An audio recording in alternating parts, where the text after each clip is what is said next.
introduce a man who I truly believe will be outstanding in every way and will be the next Vice President of the United States, Governor Mike Pence. Thank you. Thank you, everybody. Thank you.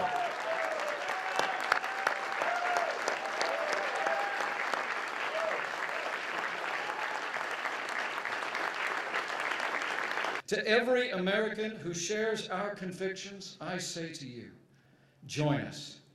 For the sake of our security, for the sake of our prosperity, for the sake of a Supreme Court that will never turn its back on our God-given liberties, let's come together as a party and a people and a movement to make America great again. And that day begins when Donald Trump becomes the 45th President of the United States of America.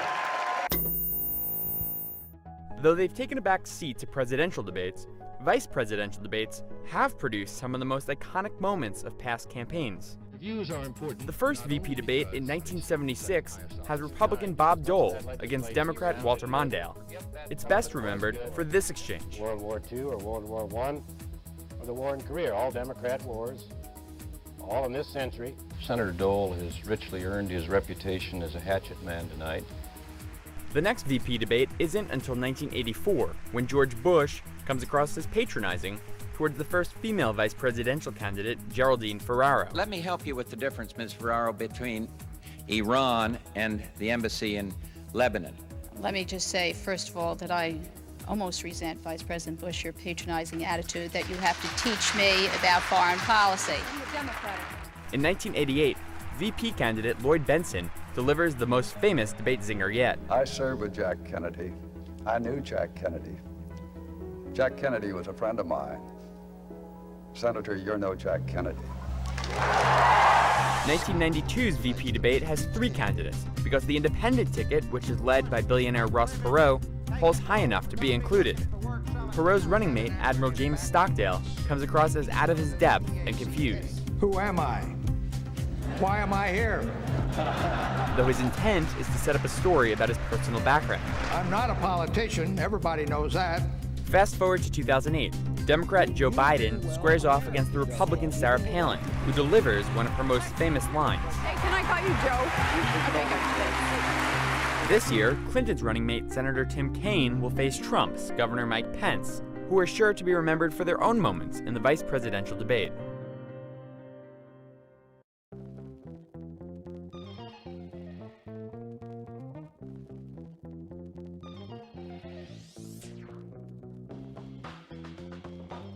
Who are you voting for? I don't want to vote for either of them, but I mean, Clinton would be my choice if I had to. Have you made up your mind yet? About candidate or? Yes, more or less. You don't seem excited about your decision. I am not, but considering this is where we are, I got to deal with what we were dealt with. So. Trump guy? No, Clinton. Who do you like? Trump. Well, Trump by default, but for primaries I was big into Cruz. Yeah. So you kind of just voting for Trump because he's the Republican? You a big Trump supporter as well? I'm actually not a supporter of either. It's just Republican at this point. So you're going to vote? Yes, I'm going to vote for Trump. You just said you didn't support it. I don't like either one, but here we are, and this is my choice. So. A lot of it is LGBT related. I identify within the community, so a lot of that is especially personally important for me. So a lot of like foreign policy is especially important to me. I don't think Hillary really has all the necessary skills. She's just a politician to me. Trump is a businessman, I'm a business major. I see where he's coming from. Keeping our jobs domestic is huge versus, letting them all leave. I think Hillary's got pros and cons to her platform, but I think Trump is looking at this debate and this opportunity for presidency more from a business standpoint. I have legally used the tax laws to my benefit. I have brilliantly used those laws. Trump putting a positive spin on his nearly billion-dollar business loss in 1995, revealed in tax filings leaked to the New York Times, which reports the candidate may have gone years without paying personal federal income taxes. But Trump not so kind to others who may have done the same. I know people that are making a tremendous amount of money and paying virtually no tax, and I think it's unfair. I'd love everybody to pay because psychologically I think that's good. Now Trump's facing fire for something else. The New York Attorney General insisting Trump's charitable foundation stop soliciting donations, accusing it of not being properly registered in New York.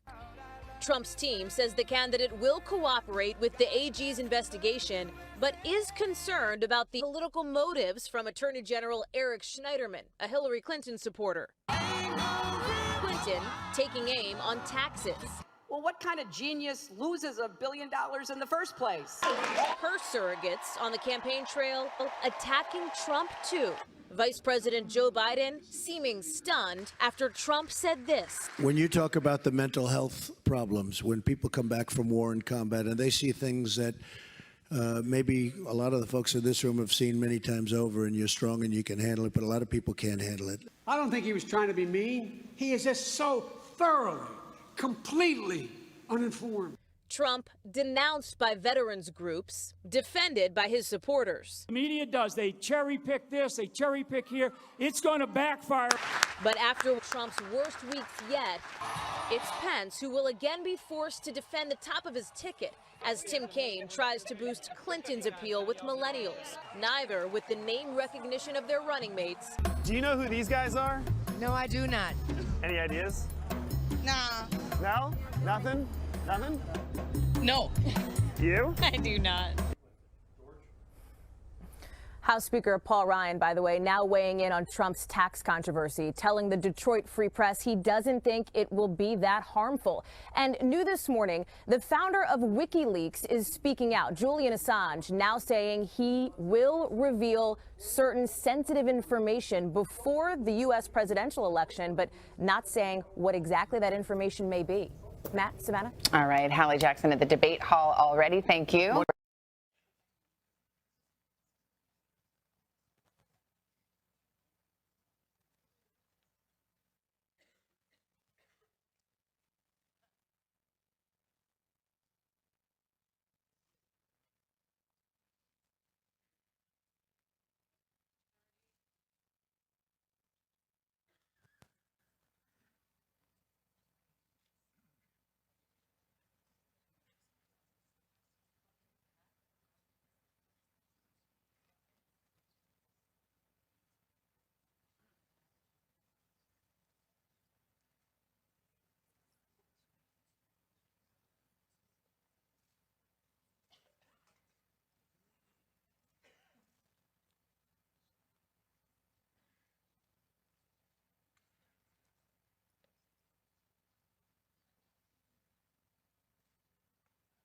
Done. Conservative principles work every time you put them into practice. The brightest future for our country is the one that we build together. Donald Trump will lead from strength. She's ready to fight, she's ready to win, and she is ready to lead. From NBC News, Decision 2016, the vice presidential debate. Here now, Lester Holt. Good evening, everyone. It's the running mates' turn to clash after a first presidential debate unlike any we've seen before between Donald Trump and Hillary Clinton. Now they're lesser-known VP picks. Mike Pence and Tim Kaine face off in the most critical night of their political lives.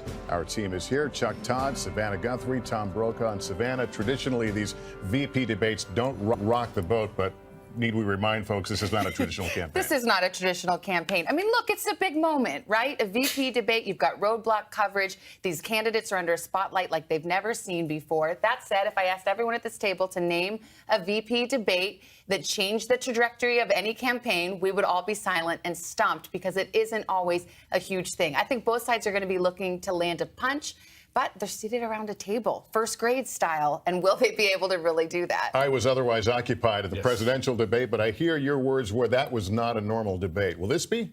Well, if it's up to Mike Pence, yes. And that's the challenge tonight. Can Mike Pence normalize the debate, normalize the conversation, normalize Donald Trump?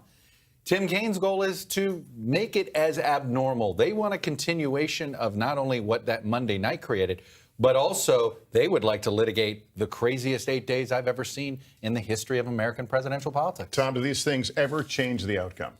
Well, they haven't so far, and it's unlikely they will tonight because, after all, they're the spare parts in the presidential race. But I think the toughest assignment is for Mike Pence, for the governor from Indiana, whose whole life is really governed by his faith. And in tone and in specifics, he's had his differences with Donald Trump along the way, but he still supports him. So that's the one that we need to keep our eye on. About a minute away from the start of the debate, let me go down to Longwood University and Andrea Mitchell and Hallie Jackson. I'll ask you both, starting with you, Hallie, what do the campaigns expect out of their guys tonight? Listen, Lester, if Mike Pence is able to reinforce the theme of change versus status quo, I am told that is what Donald Trump's campaign will consider a win. The Republican National Committee, by the way, already weighing in on the winner. No surprise, it's Mike Pence. The RNC apparently accidentally publishing its post-debate spin before the debate even happened, praising Pence for his best moments, they say, on the economy and on highlighting Hillary Clinton's scandals. Those will be talking points tonight. And in fact, Tim Kaine's job is to make Mike Pence explain and defend everything that Donald Trump has been saying about the former Miss Universe, about his taxes, also about soldiers who suffer from post-traumatic stress. So that is a big job for him today. And also, of course, defend Hillary Clinton. All right, Andrea and Hallie, thanks to both of you. The candidates are about to come out. The debate about to get underway at Longwood University in Farmville, Virginia. The moderator is Elaine Quijano of CBS News, and we will take you there now as the debate begins. Good evening from Longwood University in Farmville, Virginia, and welcome to the first and only vice presidential debate of 2016, sponsored by the Commission on Presidential Debates. I'm Elaine Quijano, anchor at CBSN and correspondent for CBS News. It's an honor to moderate this debate between Senator Tim Kaine and Governor Mike Pence. Both are longtime public servants who are also proud fathers of sons serving in the U.S. Marines. The campaigns have agreed to the rules of this 90-minute debate. There will be 9 different segments covering domestic and foreign policy issues. Each segment will begin with a question to both candidates, who will each have 2 minutes to answer. Then I'll ask follow-up questions to facilitate a discussion between the candidates. By coin toss, it's been determined that Senator Kaine will be first to answer the opening question. We have an enthusiastic audience tonight. They've agreed to only express that enthusiasm once at the end of the debate, and right now, as we welcome Governor Mike Pence and Senator Tim Kaine.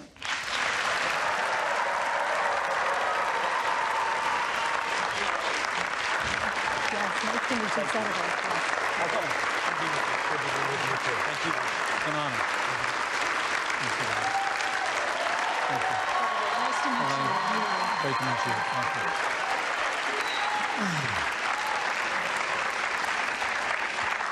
Gentlemen, welcome. It truly is a privilege to be with both of you tonight.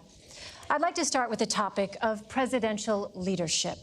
28 years ago, tomorrow night, Lloyd Bentsen said the vice presidential debate was not about the qualifications for the vice presidency, but about how, if tragedy should occur, the vice president has to step in without any margin for error, without time for preparation, to take over the responsibility for the biggest job in the world. What about your qualities, your skills, and your temperament equip you to step into that role at a moment's notice? Senator Kaine. Elaine, thank you for being here tonight. And Governor Pence, welcome. It is so great to be back at Longwood University in Farmville, Virginia. This is a very special place. 65 years ago, a young, courageous woman, Barbara Johns, led a walkout of her high school, Moton High School. She made history by protesting school segregation. She believed our nation was stronger together, and that walkout led to the Brown versus Board of Education decision that moved us down the path toward equality.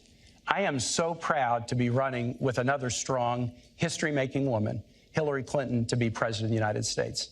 I'm proud because her vision of stronger together, building an economy that works for all, not just those at the top, being safe in the world, not only with a strong military, but also strong alliances to battle terrorism and climate change, and also to build a community of respect, just like Barbara Johns tried to do 65 years ago. That's why I'm so proud to be her running mate. Hillary told me why she asked me to be her running mate. She said, the test of a Clinton administration will not be the signing of a bill or the passage of a bill. It'll be whether we can make somebody's life better, whether we can make a classroom better learning environment for school kids or teachers, whether we can make us safer. It's going to be about results. And she said to me, you've been a missionary and a civil rights lawyer. You've been a city councilman and mayor. You've been a lieutenant governor and now a U.S. senator. I think you will help me figure out how to govern this nation so that we always keep in mind that the success of the administration is the difference we make in people's lives. And that's what I bring to the ticket, that experience having served at all levels of government. But my primary role is to be Hillary Clinton's right-hand person and strong supporter as she puts together the most historic administration possible. And I relish that role. I'm so proud of her. I'll just say this. We trust Hillary Clinton, my wife and I, and we trust her with the most important thing in our life. We have a son deployed overseas in the Marine Corps right now. We trust Hillary Clinton as President and Commander-in-Chief, but the thought of Donald Trump as Commander-in-Chief scares us to death. Governor Pence. Well, first off, thank you, Elaine, and thank you to Norwood University for their wonderful hospitality. The Commission on Presidential Debates. It's deeply humbling for me to be here, to be surrounded by my wonderful family. And Senator Kaine, it's an honor to be here with you as well. And I also want to say thanks to everyone that's looking in tonight, who understands what an enormously important time this is in the life of our nation. For the last 7.5 years, we've seen America's place in the world. We've seen an economy stifled by more taxes, more regulation, a war on coal, and a failing health care reform come to be known as Obamacare. And the American people know that we need to make a change. And so I want to thank all of you for being with us tonight. I also want to thank Donald Trump for making that call and inviting us to be a part of this ticket. I have to tell you, I'm a small-town boy from a place not too different from Farmville. I grew up with a cornfield in my backyard. My grandfather had immigrated to this country when he was about my son's age. My mom and dad built everything that matters in a small town in southern Indiana. They built a family and a good name and a business, and they raised a family. And I dreamed someday of representing my hometown in Washington, D.C., but I honestly, Elaine, I never imagined I'd have the opportunity to be governor of the state that I love, let alone be sitting at a table like this in this kind of a position. So to answer your question, I would say I would hope that if the responsibility ever fell to me in this role, that I would meet it with the way that I'm going to meet the responsibility should I be elected Vice President of the United States. And that's to bring a lifetime of experience, a lifetime growing up in a small town, a lifetime where I served in the Congress of the United States, where I've led a state that works in the great state of Indiana. And whatever other responsibilities might follow from this, I would hope and frankly I would pray to be able to meet that moment with that lifetime of experience. Senator Kaine, on the campaign trail, you praise Secretary Clinton's character, including her commitment to public service. Yet 60% of voters don't think she's trustworthy. Why do so many people distrust her? Is it because they have questions about her emails and the Clinton Foundation? Elaine, let me tell you why I trust Hillary Clinton. Here's what people should look at as they look at a public servant. Do they have a passion in their life that showed up before they were in public life? And have they held on to that passion throughout their life, regardless of whether they were in office or not, succeeding or failing? Hillary Clinton has that passion. From a time as a kid in a Methodist youth group in the suburbs of Chicago, she has been focused on serving others with a special focus on empowering families and kids. As a civil rights lawyer in the South with the Children's Defense Fund, First Lady of Arkansas and this country's Senator, Secretary of State, it's always been about putting others first. And that's a sharp contrast with Donald Trump. Donald Trump always puts himself first. He built a business career in the words of one of his own campaign staffers, off the backs of the little guy. And as a candidate, he started his campaign with a speech where he called Mexicans rapists and criminals, and he has pursued the discredited and really outrageous lie that President Obama wasn't born in the United States. It is so painful to suggest that we go back to think about these days where an African American could not be a citizen of the United States. And I can't imagine how Governor Pence can defend the insult-driven, selfish me-first style of Donald Trump. Governor Pence, let me ask you, you have said Donald Trump is, quote, thoughtful, compassionate, and steady. Yet 67% of voters feel he is a risky choice, and 65% feel he does not have the right kind of temperament to be president. Why do so many Americans think Mr. Trump is simply too erratic?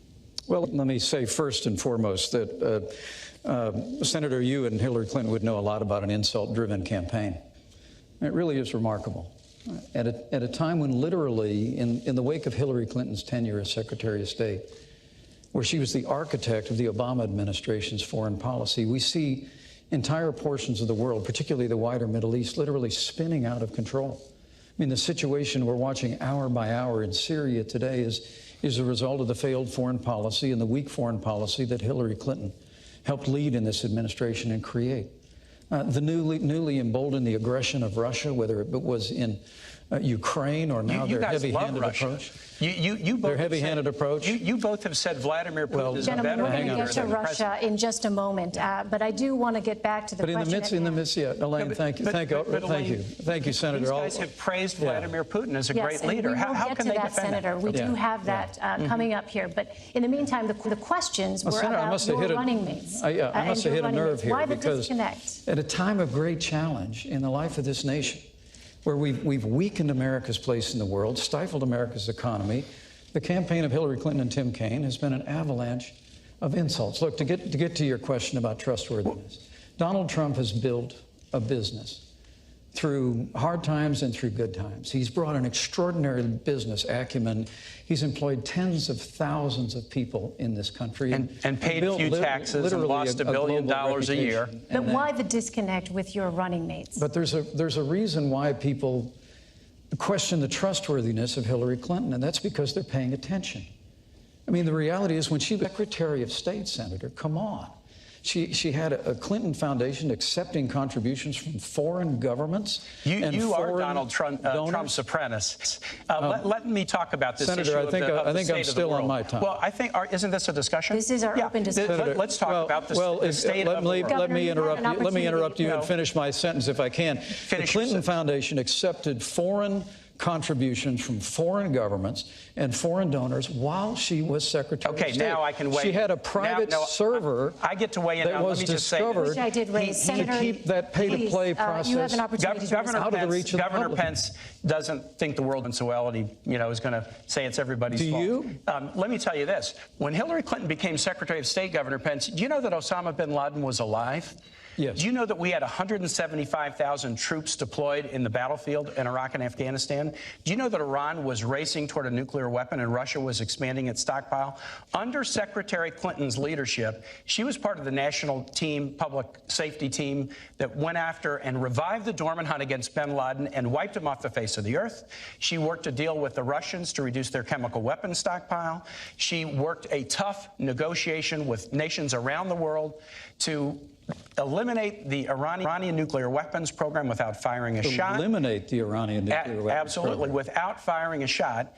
And instead of 175,000 American troops deployed overseas, we now have 15,000. Right, and these are very, very And Iraq has been overrun by ISIS. Because Hillary Clinton failed to renegotiate. More American troops in Iraq, you can propose that. Hillary Clinton failed to renegotiate a status of forces agreement. No, that is incorrect. And so we removed all of our troops from Iraq, and ISIS was able to be conjured up in that vacuum but I'd like to correct and overrun vast areas of Iraq. President Bush said we would leave Iraq at the end of 2011.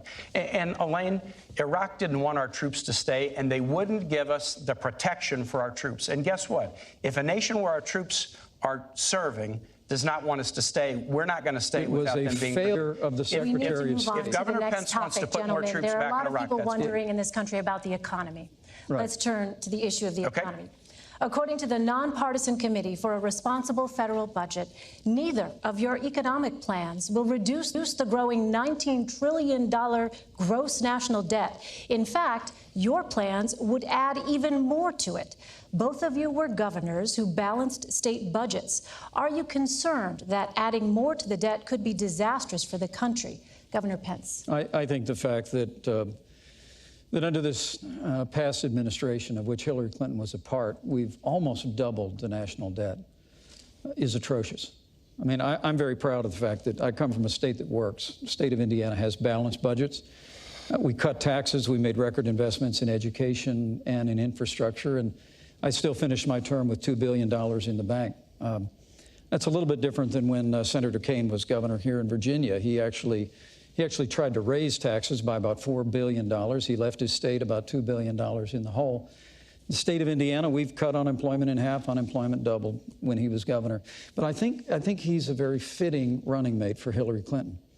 Because in the wake of a season where American families are struggling in this economy, under the weight of higher taxes and Obamacare and the war on coal and the stifling avalanche of regulation coming out of this administration, Hillary Clinton and Tim Kaine want more of the same. It really is remarkable that they actually are advocating $1 trillion in tax increases, which I get that. You tried to raise taxes here in Virginia and were unsuccessful. But $1 trillion in tax increases, more regulation, more of the same war on coal, and more of Obamacare that now even former President Bill Clinton calls Obamacare a crazy plan. But Hillary Clinton and Tim Kaine want to build on Obamacare. They want to expand it into a single-payer program. And for all the world, Hillary Clinton just thinks Obamacare is a good start. Look, Donald Trump and I have a plan to get the economy moving again. Just the way that it worked in the 1980s, just the way it worked in the 1960s. And that is by lowering taxes across the board for working families, small businesses, and family farms, ending the war on coal that is hurting jobs and hurting this economy, even here in Virginia, repealing Obamacare, lock, stock, and barrel, and repealing all of the executive orders that Barack Obama has signed that are stifling economic growth in this economy. We can get America moving again, put on top of that the kind of trade deals that'll put the American worker first, and you've got a prescription for real growth. And when you get the economy growing, Elaine, that's when you can deal with the national debt. When we get back to 3.5% to 4% growth, with Donald Trump's plan will do, then we're going to have the resources to meet our nation's needs at home and abroad, and we're going to have the ability to bring down the national debt. Senator Kaine. Elaine, on the economy, there's a fundamental choice for the American electorate. Do you want a you're hired president in Hillary Clinton, or do you want a you're fired president in Donald Trump? I think that's not such a hard choice. Hillary and I have a plan that's on the table that's a you're hired plan. 5 components. First thing we do is we invest in manufacturing, infrastructure, and research in the clean energy jobs of tomorrow.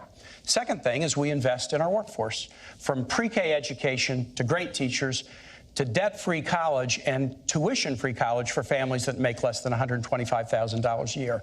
Third, we promote fairness by raising the minimum wage so you can't work full-time and be under the poverty level, and by paying women equal pay for equal work.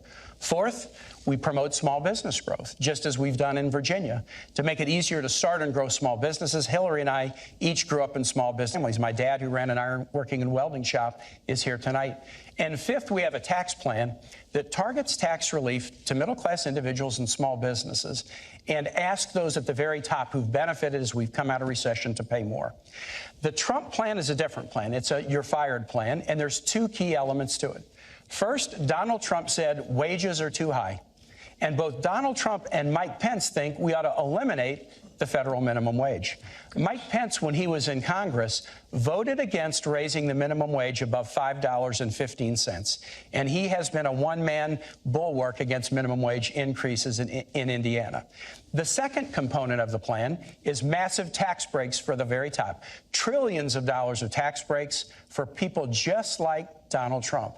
The problem with this, Elaine, is that's exactly what we did 10 years ago, and it put the economy into the deepest recession since the 1930s. Independent analysts say the Clinton plan would grow the economy by 10.5 million jobs. The Trump plan would cost 3.5 million jobs.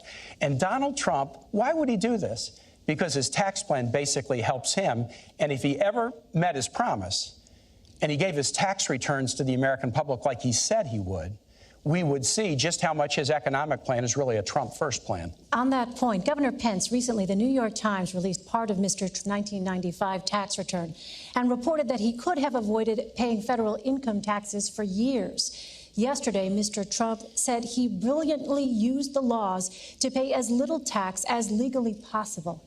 Does that seem fair to you? Well, first, let me say I appreciated the you're hired, you're fired thing. Senator, you used that a whole lot, and I think your running mate used a lot of pre-done lines. Look, what you all just heard out there is more taxes, $2 trillion in more spending, more deficits, more debt, more government, And if you think that's all working, then you look at the other side of the table. I mean, the truth of the matter is the policies of this administration, which Hillary Clinton and Senator Kaine want to continue, have run this economy into a ditch. We're in the slowest economic recovery since the Great Depression. 15 million new jobs. There are millions more people living in poverty today than the day that Barack Obama, with Hillary Clinton at his side, and the poverty stepped level into the Oval and the median Office. income We have the lowest, improved dramatically between 2014 and 2015. Honestly, Senator, you can roll out the numbers and the sunny side, but I got to tell you, people in Scranton, no different. People in Fort Wayne, Indiana, no different. I mean, this economy is struggling. And the answer to this economy is not more taxes. But it's not to give away tax relief to the folks at the top. And so I am interested Governor, to hearing whether he'll defend his running mates not releasing taxes and not paying taxes. Absolutely, I will. Governor, with all due respect, the question was about whether it seems fair to you that Mr. Trump said he brilliantly used the laws to pay as little tax as legally possible. Well, this is probably the difference between Donald Trump and Hillary Clinton and Senator Kaine. I mean, Hillary Clinton and Senator Kaine, and God bless you for it, career public servants, that's great. Donald Trump is a businessman, not a career politician. He actually built a business. Those tax returns that came out publicly this week showed that he faced some pretty tough times 20 years ago. But like virtually every other business, including the New York Times not too long ago, he used what's called net operating loss. We have a tax code, Senator, that actually is designed to encourage entrepreneurship. But why won't he release his tax return? Well, we're answering the question about the business thing. I do want to come back on this. His tax returns that showed he went through a very difficult time, but he used the tax code just the way it's supposed to be used, and he did it brilliantly. How do you know that? You haven't seen his tax return. Because he's created a business that's worth billions of dollars today. How do you know that? And with regard to paying taxes, this whole riff about not paying taxes and people saying he didn't pay taxes for years, Donald Trump has created tens of thousands of jobs, and he's paid payroll taxes, sales taxes, Senator, I'm going to give you about 30 seconds to respond, and I have a question on Social Security. Hillary Clinton is going to raise taxes, and Donald Trump and I are going to cut them. Donald Trump started this campaign in 2014. He said, if I run for president, I will absolutely release my taxes. He's broken his first promise. Second, he stood on the stage on the stage last week, and when Hillary said you haven't been paying taxes, he said, that makes me smart. So it's smart not to pay for our military. It's smart not to pay for veterans. It's smart not to pay for teachers. And I guess all of us who do pay for those things, we're stupid. And the last thing I'll say Senator, is this. do you take all the deductions that you're entitled to? The last thing I want to ask Governor Pence is this. I do. Governor Pence had to give Donald Trump his tax returns to show he was qualified to be vice president. Donald Trump must give the American public his tax returns to show that he's qualified to be president, and he's breaking his promise. Elaine, I have to respond to this. You get very little time. 20 seconds. I'll be very respectful. Governor. Look, Donald Trump has filed over 100 pages of financial disclosure, which is what the law requires. But he said he would release his tax returns. The American people can review that, and he's going, Senator, all right, he's going to release his tax returns when the audit Social Security. is over. Richard Nixon released tax returns when he was under audit. They're going to raise your taxes. If you can't meet the Nixon standard, the people at home cannot understand either one of you when you speak over each other. Please ask you to wait until it is that the other is finished. All right, Senator we're having Kaine, fun up here. On the issue of Social Security, in 18 years, when the Social Security trust funds run out of money, you'll be 76. The Committee for a Responsible Federal Budget estimates your benefits could be cut by as much as $7,500 per year. What would your administration do to prevent this cut? First, we're going to protect Social Security, which was one of the greatest programs that the American government has ever done. It happened at a time when you would work your whole life, raising your kids, working, being a little league coach or a Sunday school teacher, and then you would retire into poverty. And Social Security has enabled people to retire with dignity and overwhelmingly not be in poverty. We have to keep it solvent, and we will keep it solvent. And we'll look for strategies like adjusting the payroll tax cap upward in order to do that. Here's what Hillary and I will not do, and I want to make this very plain. We will never, ever engage in a risky scheme to privatize Social Security. Donald Trump wrote a book, and he said Social Security is a Ponzi scheme, and privatization would be good for all of us. And when Congressman Pence was in Congress, he was the chief cheerleader for the privatization of Social Security. Even after President Bush stopped pushing for it, Congressman Pence kept pushing for it. We're going to stand against efforts to privatize Social Security, and we'll look for ways to keep it solvent going forward, focusing primarily on the payroll tax cap. Governor Pence, I'll give you an opportunity to respond. Well, thanks, Elaine. There they go again. Okay. All Donald Trump and I have said about Social Security is we're going to meet our obligations to our seniors. That's it. Go read the book. We've said we're going to meet the obligations of Medicare. That's what this campaign is really about, Senator. And I get this is the old scare tactic that they roll out, scare but you the have seniors. a voting record, and Governor. I get all of that. I just look. There's a question that you asked a little bit earlier. I can't believe that you won't defend defend your own voting record. I have to go back to. Well, look, you're running with Hillary Clinton, who wants to raise taxes by $1 trillion, increase spending by $2 trillion. And you say you're going to keep the promises of Social Security. Donald Trump and I are going to cut taxes. We're going to not going to cut taxes. You're going to raise taxes on the middle class. So we can meet the obligations of Social Security and Medicare. All right. If we stay on the path that your party has us on, we're going to be in a mountain range of debt, and we're going to face hard choices. Gentlemen, I want to move on now. You did ask now. us question about debt, and the debt explosion on the Trump plan is much, much bigger than anything on the Clinton side. All right, let me move on now to the issue of law enforcement and race relations. Law enforcement and race relations. After the Dallas police shooting, Police Chief David Brown said, quote, "We're asking cops to do too much in this country. Every societal failure, we put it off on the cops to solve. Not enough mental health funding, not enough drug addiction funding. Schools fail. Let's give it to the cops." Do we ask too much of police officers in this country? And how would you specifically address the chief's concerns, Senator Kaine? Elaine, I think that's a very fair comment. I think we put a lot on police shoulders. And this is something I got a lot of scar tissue and experience on. I was a city councilman and mayor in Richmond. And when I came in, we had one of the highest homicide rates in the United States. We fought very, very hard over the course of my time in local office with our police department, and we reduced our homicide rate nearly in half. And then when I was governor of Virginia, we worked hard too. And we did something we had really wanted to do. For the first time ever, we cracked the top 10 safest states because we worked together. Here's what I learned as a mayor and a governor. The way you make communities safer and the way you make police safer is through community policing. You build the bonds between the community and the police force, build bonds of understanding, and then when people feel comfortable in their communities, that gap between the police and the communities they serve narrows. And when that gap narrows, it's safe for the communities and it's safer for the police. That model still works across our country, but there are some other models that don't work. An overly aggressive, more militarized model. Donald Trump recently said we need to do more stop and frisk around the country. That would be a big mistake because it polarizes the relationship between the police and the community. So here's what we'll do. We'll focus on community policing. We will focus on, and Hillary Clinton has rolled out a really comprehensive mental health reform package that she worked on with law enforcement professionals. And we will also fight the scourge of gun violence in the United States. I'm a gun owner. I'm a strong Second Amendment supporter. But I got a lot of scar tissue because when I was governor of Virginia, there was a horrible shooting at Virginia Tech. And we learned that through that painful situation, that gaps in the background record check system should have been closed and it could have prevented that crime. And so we're going to work to do things like close background record checks. And if we do, we won't have the tragedies that we did. One of those killed at Virginia Tech was a guy named Liviu Librescu. He was a 70-plus-year-old Romanian Holocaust survivor. He'd survived the Holocaust. Then he survived the Soviet Union takeover of his country. But then he was a visiting professor at Virginia Tech, and he couldn't survive the scourge of gun violence. We can support the Second Amendment and do things like background record checks and make us safer, and that'll make police safer, too. Governor Pence. You know, my uncle was a cop, a career cop, on the beat in downtown Chicago.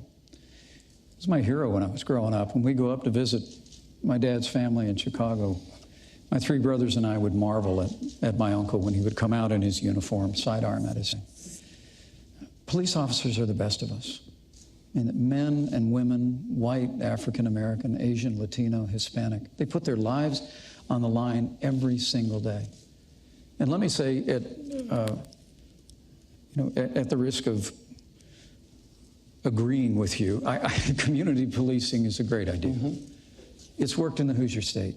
and we fully support that. Donald Trump and I are going to make sure that law enforcement have the resources and the tools to be able to really restore law and order to the cities and communities of this nation. It's probably why the 330,000 members of the Fraternal Order Police endorsed Donald Trump as the next president of the United States of America, because they see his commitment to them. They see his commitment to law and order. But they also hear the bad-mouthing that comes from people that seize upon tragedy in the wake of police action shootings as a reason to use a broad brush to accuse law enforcement of implicit bias or institutional racism. And that really has got to stop. I mean, when an African-American police officer in Charlotte named Brentley Vinson, an all-star football player who went to Liberty University here in the state, came home, followed his dad into law enforcement, joined the force in Charlotte in 2014, was involved in a police action shooting that claimed the life of Keith Lamont Scott. It was a tragedy.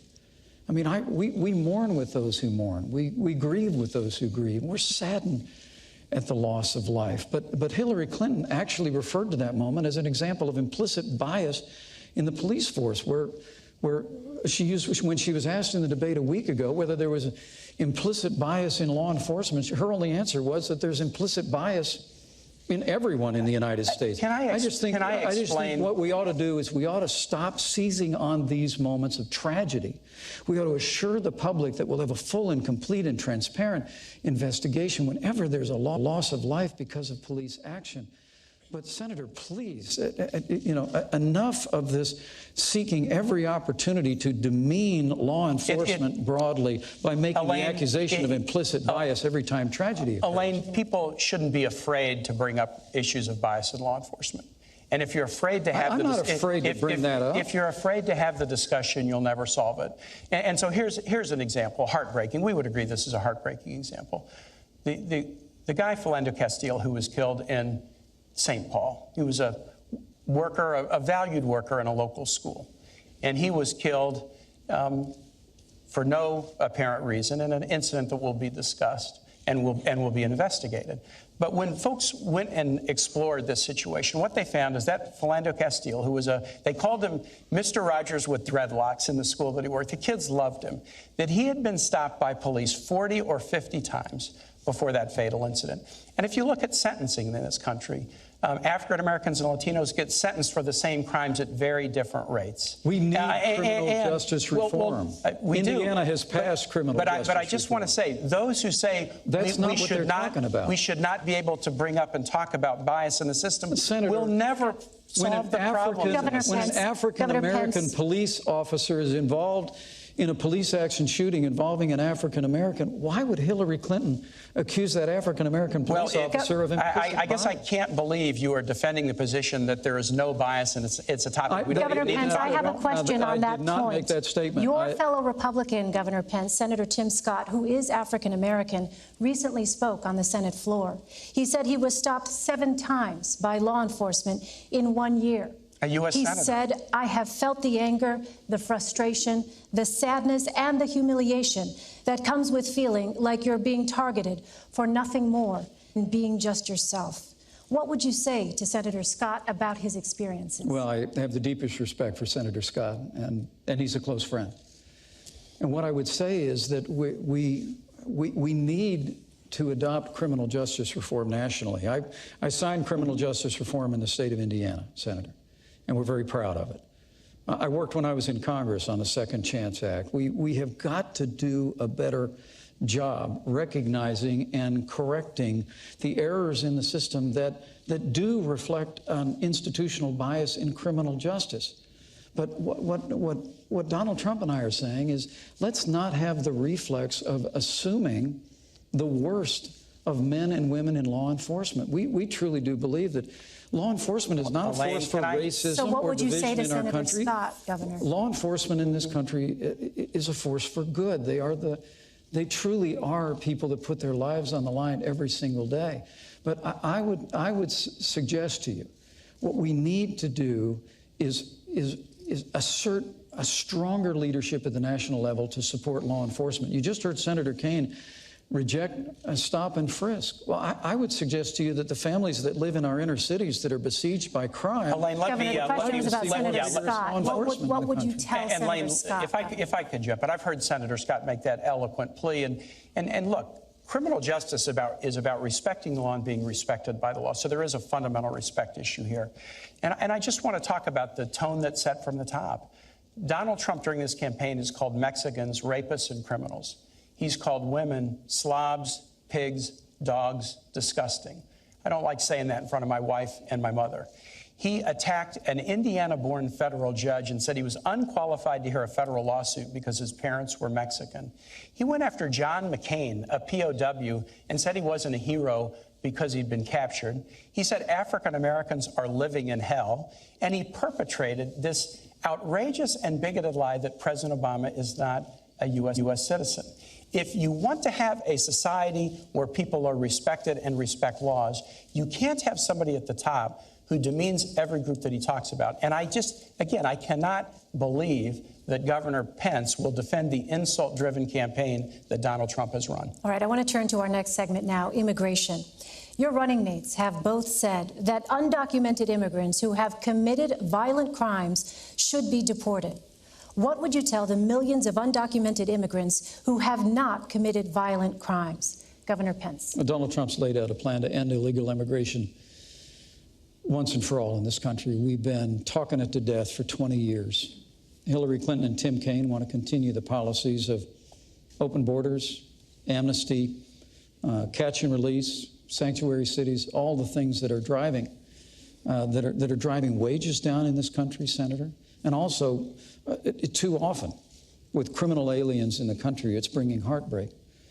But Donald Trump has a plan that he laid out in Arizona that will deal systematically with illegal immigration, beginning with border security, internal enforcement. It's probably why, for the first time in the history of Immigrations and Customs Enforcement, their union actually endorsed Donald Trump as the next president of the United States, because they know they need help to enforce the laws of this country.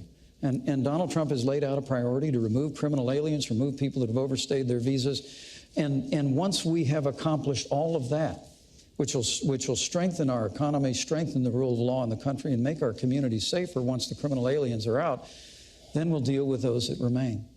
But I have to tell you, I was listening to the avalanche of insults coming out of Senator Kaine a minute ago. These were Donald. He says, hold on a second. It's my time, Senator. It is, in fact, the governor's time. I apologize. This is your 2 minutes. Thanks. I forgive you.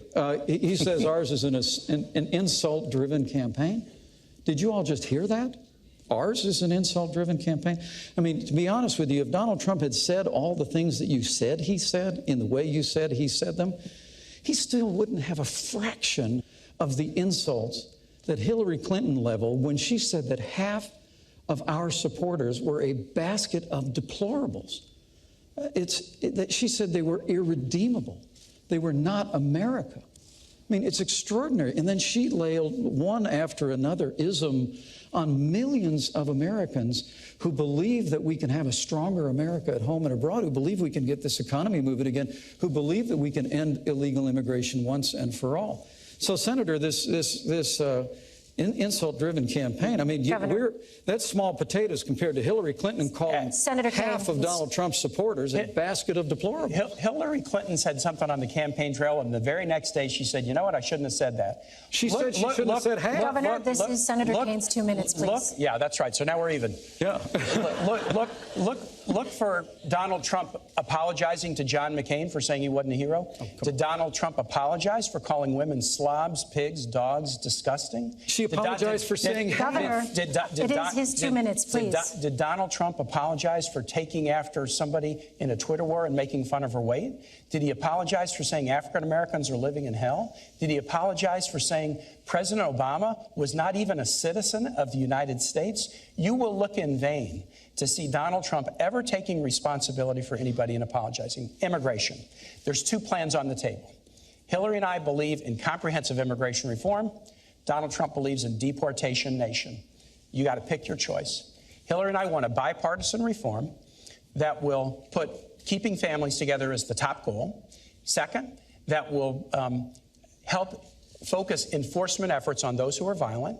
Third, that will do more border control. And fourth, that will provide a path to citizenship for those who work hard, pay taxes, play by the rules, and take criminal background record checks.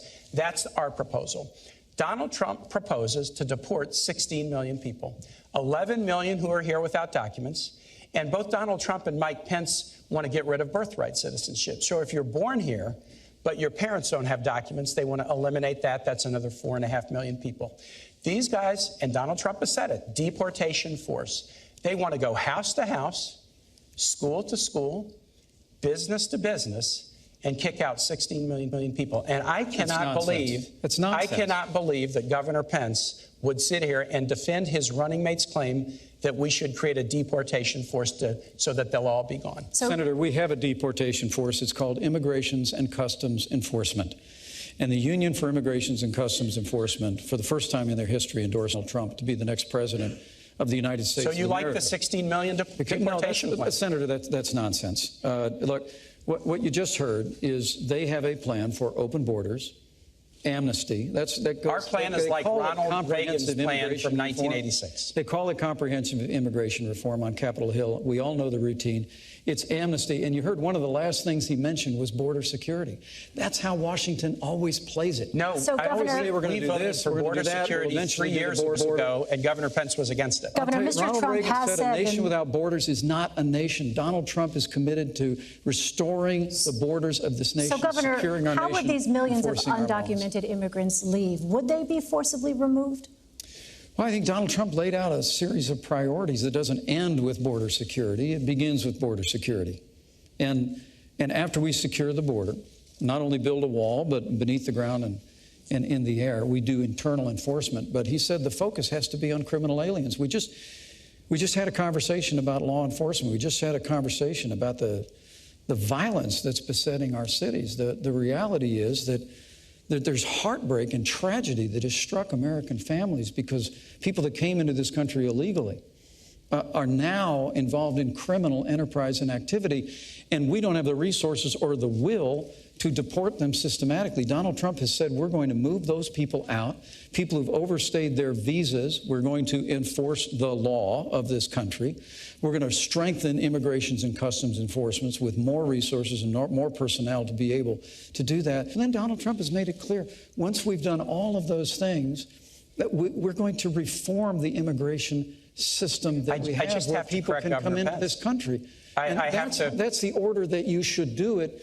Border security, removing criminal aliens, upholding the law. And then, Senator, I'll work with you when you go back to the Senate. I promise you, we'll work with you to reform the immigration system. I look forward to working together in whatever capacities we serve in. But I just want to make it very, very clear that he's trying to fuzz up what Donald Trump has said. When Donald Trump spoke in Phoenix, he looked the audience in the eye and he said, no, we're building the wall and we're deporting everybody. He said, quote, they will all be gone.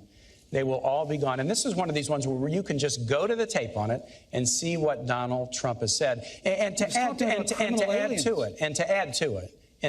it, we are a nation of immigrants. Mike Pence and I both are descended from immigrant families. Some things, maybe weren't said so great about the Irish when they came, but we've done well by absorbing immigrants, and it's made our nation stronger. When Donald Trump says Mexicans are rapists and criminals, Mexican immigrants, when Donald Trump says about your judge, who's your judge? He said that Judge Curiel was unqualified to hear a case because his parents were gone. I can't imagine how you could defend that. Gentlemen, I'd like to shift now to the threat of terrorism. Do you think the world today is a safer or more dangerous place than it was 8 years ago? Has the terrorist threat increased or decreased? Senator Kaine. The terrorist threat has decreased in some ways because bin Laden is dead. The terrorist threat has decreased in some ways because an Iranian nuclear weapons program has been stopped. The terrorist threat to United States troops has been decreased in some ways because there's not 175,000 in a dangerous part of the world. There's only 15,000, but there are other parts of the world that are challenging. Let me tell you this. To beat terrorism, there's only one candidate who can do it, and it's Hillary Clinton. Remember, Hillary Clinton was the senator from New York on 9/11. She was there at the World Trade Center when they were still searching for victims and survivors. That seared onto her the need to beat terrorism. And she's got a plan to do it. She was part of the national security team that wiped out bin Laden. Here's her plan to defeat ISIL. First, we got to keep taking out their leaders on the battlefield. She was part of the team that got bin Laden, and she'll lead the team that will get Abu Bakr al-Baghdadi, the head of ISIS. Second, we got to disrupt financing networks. Third, disrupt their ability to recruit on the internet in their safe havens. But fourth, we also have to work with allies to share and surge intelligence. That's the Hillary Clinton plan. She's got the experience to do it. Donald Trump. Donald Trump can't start a Twitter war with Miss Universe without shooting himself in the foot. Donald Trump doesn't have a plan. He said, I have a secret plan. And then he said, no more than all the generals about ISIL. And then he said, I'm going to call the generals to help me figure out a plan. And finally, he said, I'm going to fire all the generals. He doesn't have a plan. But he does have dangerous ideas. Here's four. He trash talks the military. The military is a disaster. John McCain's no hero. The generals need all to be fired, and I know more than them. He wants to tear up alliances. NATO is obsolete and will only work together with Israel if they pay big league. Third, he loves dictators. He's got kind of a personal Mount Rushmore. Vladimir Putin, Kim Jong-un, Muammar Gaddafi, and Saddam Hussein. And last and most dangerously, Donald Trump believes that the world will be safer if more nations have nuclear weapons. He said Saudi Arabia should get them, Japan should get them, Korea should get them.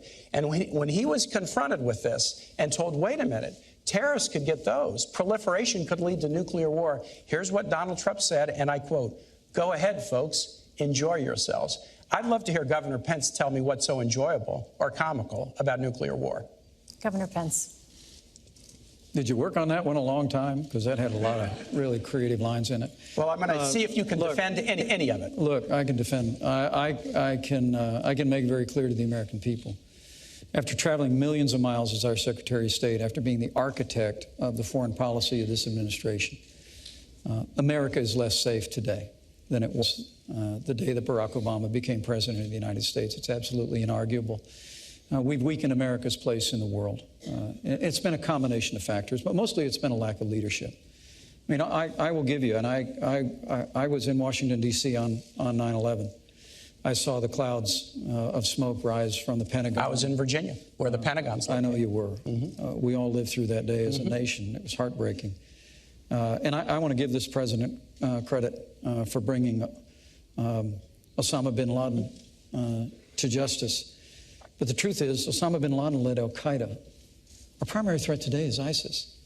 And because Hillary Clinton failed to renegotiate a status of forces agreement that would have allowed some American combat troops to remain in Iraq and secure the hard-fought gains the American soldier had won by 2009, ISIS was able to be literally conjured up out of the desert, and it's overrun vast areas that the American soldier had won in Operation Iraqi Freedom. My heart breaks for the likes of Lance Corporal Scott Zubowski.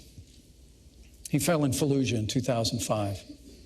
He fought hard, some of the most difficult days in Operation Iraqi Freedom, and he paid the ultimate sacrifice to defend our freedom and secure that nation. And that nation was secured in 2009.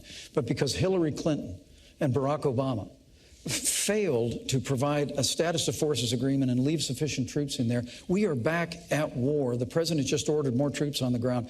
We are back at war in Iraq. And Scott Zubowski, whose mom would always come to Memorial Day events in Newcastle, Indiana to see me, and I'd always give her a hug and tell her we're never going to forget our son, and we never will. Scott Zubowski and the sacrifices the American soldier made were squandered in Iraq because this administration created a vacuum in which ISIS was able to grow. And a reference to the Iranian deal that Hillary Clinton initiated, $150 billion stopping a to the nuclear radical weapons mullahs program in without Iran. firing a shot. You didn't stop the nuclear weapons Yes, we program. did. You Even the Israeli military essentially says it stopped. guaranteed that Iran will someday become a nuclear power because there's no limitations once the period of time of the treaty comes off. Governor Pence, Mr. Trump has proposed extreme vetting of immigrants from parts of the world that export terrorism. But that does not address many of the recent terrorist attacks in the United States, such as the Orlando nightclub massacre and the recent bombings in New York and New Jersey. Those were homegrown, committed by U.S. citizens and legal residents. What specific tools would you use to prevent those kinds of attacks? Well, I think it's a great question, Elaine. But it really does begin with us reforming our immigration system and putting the interests, particularly the safety and security of the American people, first. I mean, Donald Trump has called for extreme vetting for people coming in to this country so that we don't bring people into the United States who are hostile to our Bill of Rights freedoms, who are hostile to the American way of life. But also, Donald Trump and I are committed to suspending the Syrian refugee program and programs in immigration from areas of the world that have been compromised by terrorism. Hillary Clinton and Tim Kaine want to increase the Syrian refugee program by 500. Elaine, I want to tell you about our plan. Homegrown. Yeah. And so, but first, let's make sure we're putting the safety and security of the American people first, instead of Hillary Clinton expanding the Syrian or refugee instead of program. you violating the Constitution by blocking people based on their national origin rather than whether they're dangerous. That's absolutely false. That's what the Seventh Circuit decided. Here's the difference. The Seventh Circuit. We have different views on refugee issues and on immigration. Hillary and I want to do enforcement based on, are people dangerous? These guys say all Mexicans are bad. And with respect to refugees, we want to keep people out if they're dangerous. Donald Trump said keep them out if they're Muslim. Mike Pence put a program in place to keep them out if they're from Syria. And yesterday, an appellate court with 3 Republican judges struck down the Pence plan and said it was discriminatory. And those judges, we should focus upon danger, not upon discrimination. Elaine, to your point, those judges said it was because there wasn't any evidence yet that ISIS had infiltrated the United States. Well, Germany just arrested 3 Syrian refugees who were connected to ISIS. But they told you there's a right way and a wrong way to do it. But look, if you're going to be critical of me on that, that's fair game. I will tell you, after 2 Syrian refugees were involved in the attack in Paris that is called Paris's 9/11, as governor of the state of Indiana, I have no higher priority than the safety and security of the people of my state. But Governor so you Pence, bet I suspended that program. But Governor Pence, and I stand by that decision. And if I'm vice president of the United States or Donald Trump is president, we're going to put the safety and security of the American people first. Can we just be clear? Hillary and I will do immigration enforcement, and we'll vet refugees based on whether they're dangerous or not. We won't do it based on discriminating against you from the country you come from or the religion that you practice. But the problem with that is completely antithetical to the Jeffersonian values of equality. Elaine, the director of the FBI or Homeland Security said, we can't know for certain who these people are coming from Syria. Yes, we can. And when we don't let them know, we don't let them in. So the when FBI, we don't know who they are, we don't let them in. The FBI and Homeland Security said, we can't know for certain. You've got to err on the side of the safety and security of the American people, Senator. I understand by trashing all Syrians or trashing all Muslims. Senator Kaine, let me ask you this. Secretary Clinton has talked about an intelligence surge. Yes. What exactly would an intelligence surge look like, and how would that help identify terrorists with no operational connection to a foreign terrorist organization? Intelligence surge is 2 things, Elaine. It's 2 things. It's first, dramatically expanding our intelligence capacities by hiring great professionals, but also we've got some of the best intel and cyber employees in the world right here in the United States working for many of our private sector companies. So it involves increasing our own workforce, but striking great partnerships with some of our cyber intel experts in the private sector so that we can, consistent with constitutional principles, gather more intelligence. But the second piece of this is really, really important. It also means creating stronger alliances, because you gather intelligence and then you share your intelligence back and forth with allies. And that's how you find out who may be trying to recruit, who may be trying to come from one country to the next. Alliances are critical. That's why Donald Trump's claim that he wants to, that NATO is obsolete and that we need to get rid of NATO is so dangerous. That's not his plan. Well, he said NATO is obsolete. And look, if you push aside your alliances, who are you going to share intelligence with? Hillary Clinton is the Secretary of State who knows how to build alliances. She built the sanctions regime around the world that stopped the Iranian nuclear weapons program. And that's what an intelligence surge means. Better skill and capacity, but also better alliances. All right, I'd like to turn now to the tragedy in Syria. Can I speak about the cybersecurity surge at all? You can have 30 seconds, Governor, quickly, please. First, Donald Trump just spoke about this issue this week. We have got to bring together the best resources of this country to understand that that cyber warfare is the new warfare of the asymmetrical enemies that we face in this country. And I look forward, if I'm privileged to be in this role, of working with you in the Senate to make sure that we resource that effort. We will work together in whatever roles we inhabit. We have an intelligence serve. But I will also tell you that it's important in this moment to remember that Hillary Clinton had a private server in her home that had classified information on it about drone strikes. Emails from the President of the United States of America were on there. Her private server was subject to being hacked by foreigners. I'd like to ask you about Syria. We could put cybersecurity first if we just make sure the next Secretary of State doesn't have a private server. A full investigation concluded that not one reasonable prosecutor would take any additional step. You don't get to decide the rights and wrongs of this. We have a justice system that does that. And a Republican FBI director did an investigation and concluded. All right, we are moving on now. Senator, if your son or my son handled classified information the way Hillary Clinton did, they'd be court-martialed. That is absolutely false, and you know that. Absolutely and you know true. that, Governor. It's absolutely true. Because the Gentlemen, FBI did an investigation. Gentlemen. And they concluded that there was Senator? no reasonable prosecutor who would take it further. Senator Sorry, Kaine, Governor Pence, please. Syria. I want to turn now to Syria. 250,000 people, 100,000 of them children, are under siege in Aleppo, Syria. Bunker buster bombs, cluster munitions, and incendiary weapons are being dropped on them by Russian and Syrian militaries. Does the U.S. have a responsibility to protect civilians and prevent mass casualties on this scale? Governor Pence. The United States of America needs to begin to exercise strong leadership to protect the vulnerable citizens and over 100,000 children in Aleppo.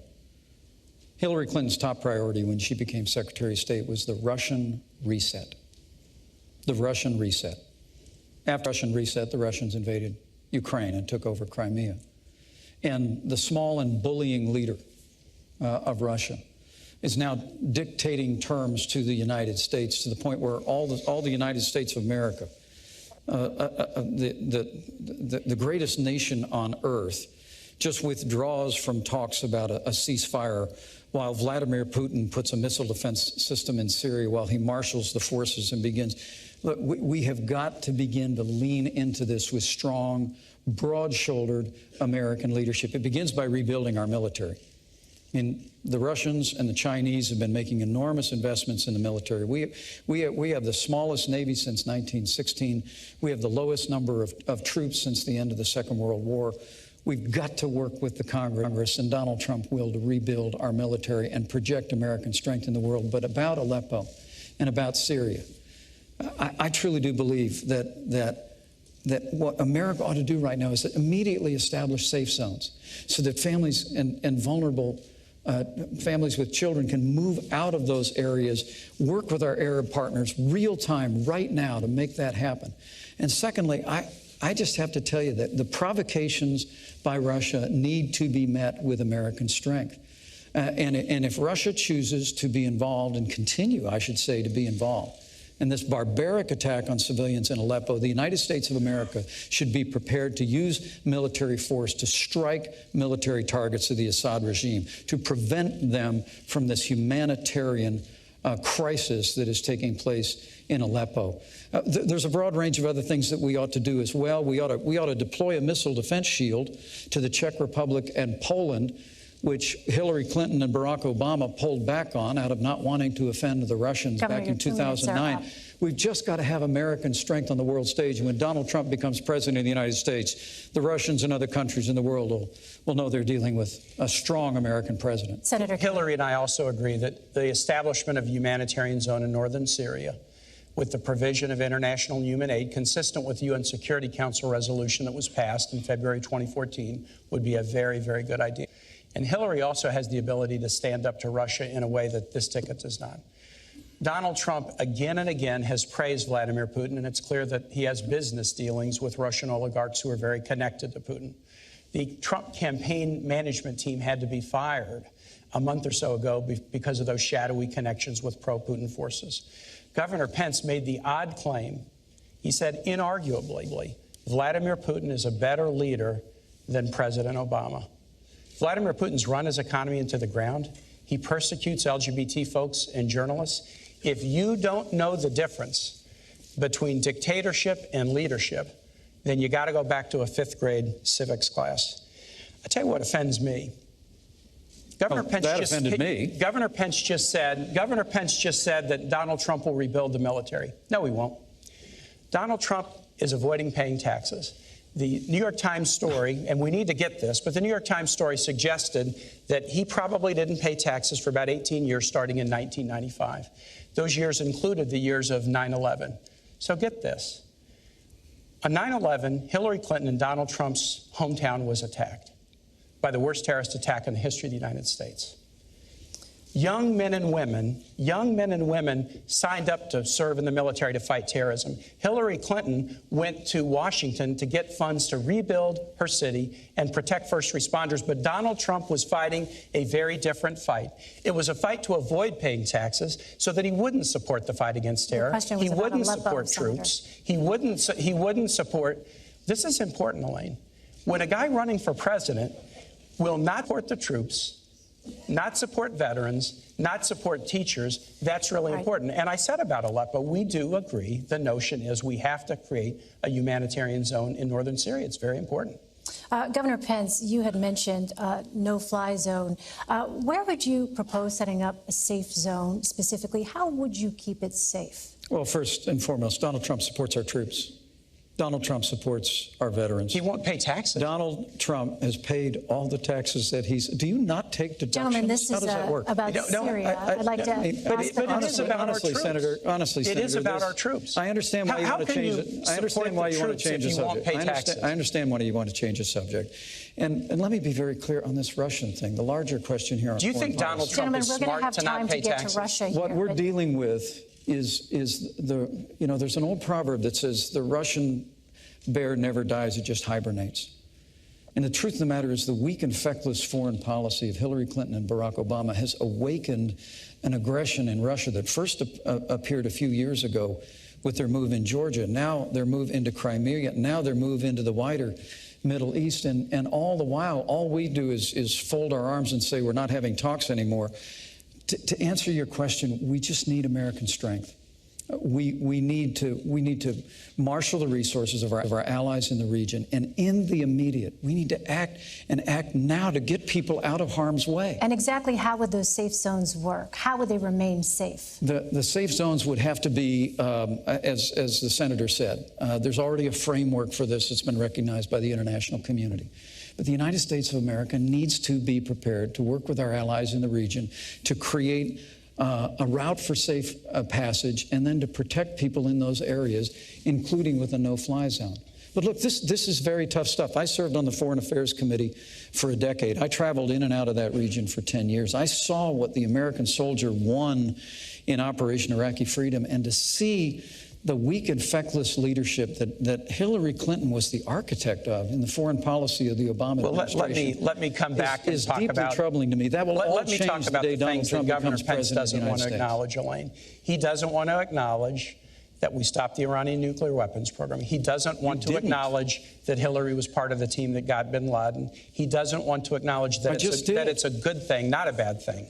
That it's a good thing, not a bad thing, that we're down from 105,000 troops deployed overseas to 15,000. But let me tell you what will really make the Middle East dangerous.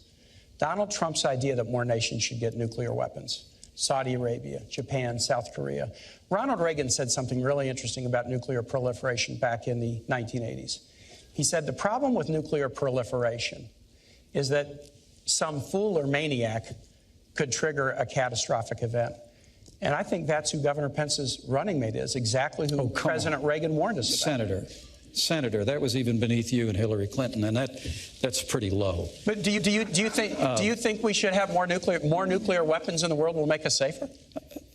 Senator, Ronald Reagan also said nuclear war should never be fought because it can never be won. And the United States of America needs to make investments in modernizing our nuclear force for both deterrence and Trump's claim that more nations should get nuclear to our allies. But let me go back to this Iran thing. I mean, he keeps saying that that Hillary Clinton, who started the deal with the Iranians, prevented Iran from getting a nuclear weapon. That's what the Israeli head of the Joint Chiefs of Staff is saying right now, Governor Pence. That's not what Israel thinks. Gadi Eisenkot, you can go check it. You wouldn't necessarily know that. I know you boycotted Prime Minister Netanyahu's speech. No, I visited him in his office. I visited him in his office. You boycotted the speech. The point is, what this so-called Iran deal did was essentially guarantee. I mean, when I was in Congress, I fought hard on a bipartisan basis with Republican and Democrat members to move forward the toughest sanctions, literally in the history of the United States against Iran. And then Hillary used them. We were bringing them to heel, but the goal was always that we would only lift the sanctions if Iran permanently renounced their nuclear ambitions. Let me just mention they have not. Elaine, let me finish a sentence. They have not renounced their nuclear ambitions, and when the deal's period runs out, there's no limitation on them obtaining weapons. That and the fact that they got $1.7 billion in a ransom payment. We need to talk about Russia very quickly, just astonishing to the American people. 6 times tonight, I have said to Governor Pence, I can't imagine how you can defend your running mate's position on one issue after the next. And in all 6 cases, he's refused to defend his running mate's. No, don't put words in my mouth. All right. And yet, he is asking everybody to vote for somebody that he cannot defend. And I just think that should be underlined. All right, gentlemen, let's talk about Russia. This is a topic that has come up. Donald Trump. I will give you an opportunity to do that. I'll take them one at a time. More nations should get nuclear weapons. Don't try to defend that. Mouth. Well, he never said that, Senator. And he is absolutely decided. Saudi Arabia, South Korea, Japan. Gentlemen, Russia. Russian President Vladimir Putin invaded Ukraine, annexed Crimea, and has provided crucial military support to the Assad regime. What steps, if any, would your administration take to counter these actions, Senator Kaine? You got to be tough on Russia. So let's start with not praising Vladimir Putin as a great leader.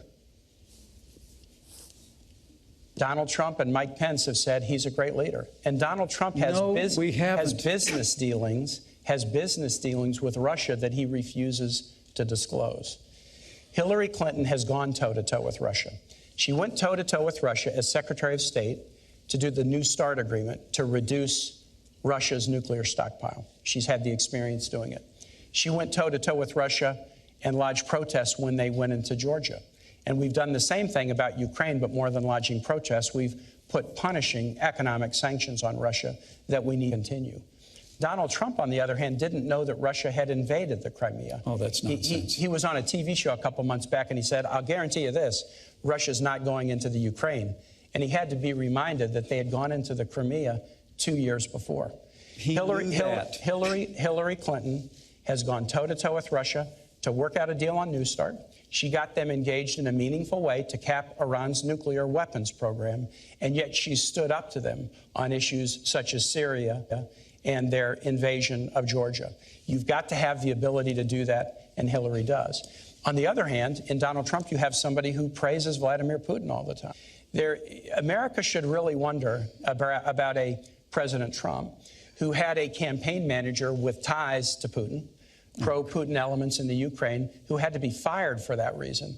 They should wonder, when Donald Trump is sitting down with Vladimir Putin, is it going to be America's bottom line? Or is it going to be Donald Trump's bottom line that he's going to be worried about with all of his business dealings? Now, this could be solved if Donald Trump would be willing to release his tax returns, as he told the American public that he would do. And I know he's laughing at this, but every president... What's it got to do with Russia? Every president since Richard Nixon has done it, and Donald Trump has said, I'm doing business with Russia. The only way the American public will see whether he has a conflict of interest... No, he hasn't said that. Senator, your time is up. Governor. Well, thanks. Just trying to keep up with the insult-driven campaign on the other side of the table. You know what? I'm just saying facts about your running mate. Yeah. Well, and I know you can't defend him. Senator, please, I'm happy to defend him, Senator. Don't put words in my mouth that I'm not defending him. You're not. I'm happy to defend him. Most of what you said is completely false, and the American people know that. I'll run through the list of things where you didn't defend. Senator, where you please, can just say stuff and people believe it. Look, this is the alternative universe of Washington, D.C. versus reality. Hillary Clinton said her #1 priority was a reset with Russia. That reset resulted in the invasion of Ukraine. After they'd infiltrated with what are called little green men, Russian soldiers that were dressing up like Ukrainian dissidents. And then they moved all the way into Crimea, took over the Crimean Peninsula. Donald Trump knew that happened. He basically was saying it's not going to happen again.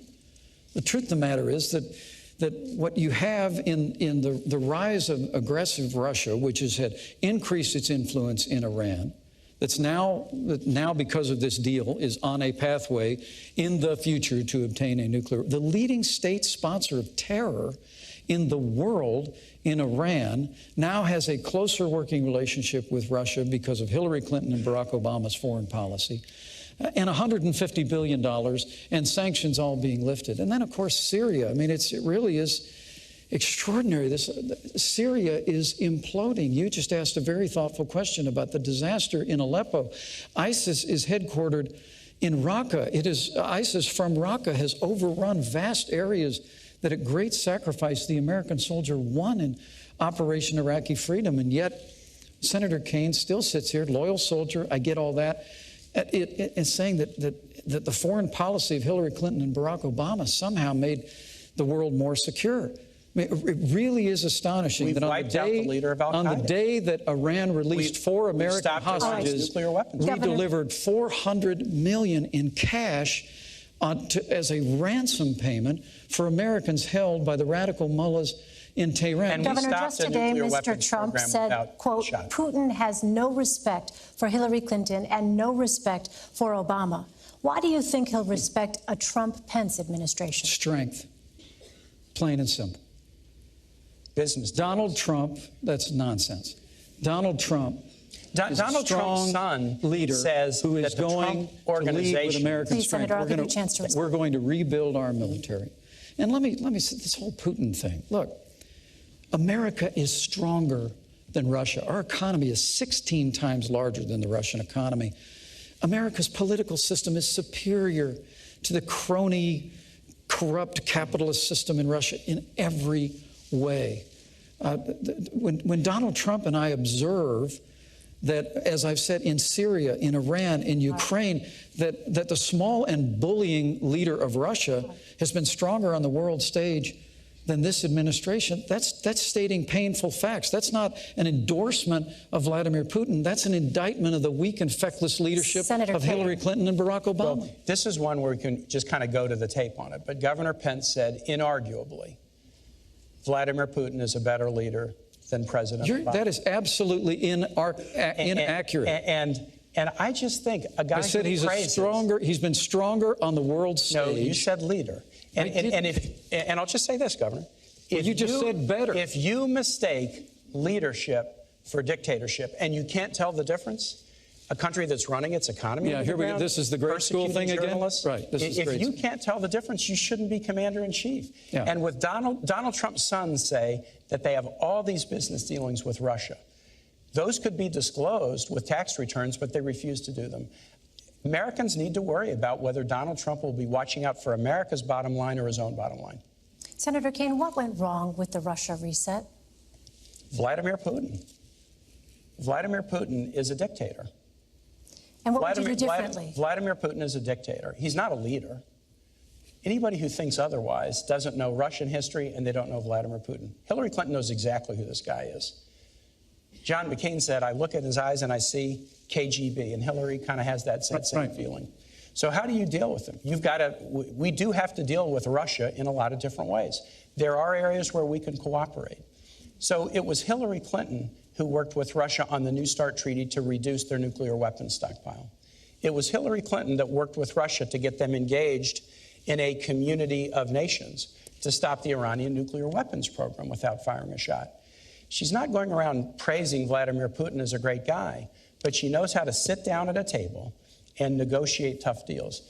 This is a very challenging part of the world, and we ought to have a commander-in-chief who has prepared and done it, rather than somebody who goes around praising Vladimir Putin as a great leader. All right, I'd like to ask now about North Korea, Iran, and the threat of nuclear weapons. North Korea recently conducted its 5th and most powerful nuclear test. Right. What specific steps would you take to prevent North Korea from developing a nuclear-armed missile capable of reaching the United States? Governor Pence. Well, first, we need to make a commitment to rebuild our military, including modernizing our nuclear forces. And we also need an effective American diplomacy that will marshal the resources of nations in the Asian Pacific Rim to put pressure on North Korea, on Kim Jong-un, to abandon his nuclear ambitions. It has to remain the policy of the United States of America, the denuclearization of the Korean Peninsula, plain and simple. And when Donald Trump is president of the United States, we're not going to have the kind of posture in the world that has Russia invading Crimea and Ukraine, that has the Chinese building new islands in the South China Sea, that has literally the world, including North Korea, flouting American power. We're going to go back to the days of peace through strength. But I have to tell you that all this talk about tax returns, and I get it, you know, you want to keep bringing that up. It must have until played he well in meets some his focus promise. group. But here, Hillary Clinton and her husband set up a private foundation called the Clinton Foundation. While she was Secretary of State, the Clinton Foundation accepted tens of millions of dollars from foreign governments and foreign donors. Now y'all need to know out there, this is basic stuff. Foreign donors and certainly foreign governments cannot participate in the American political process.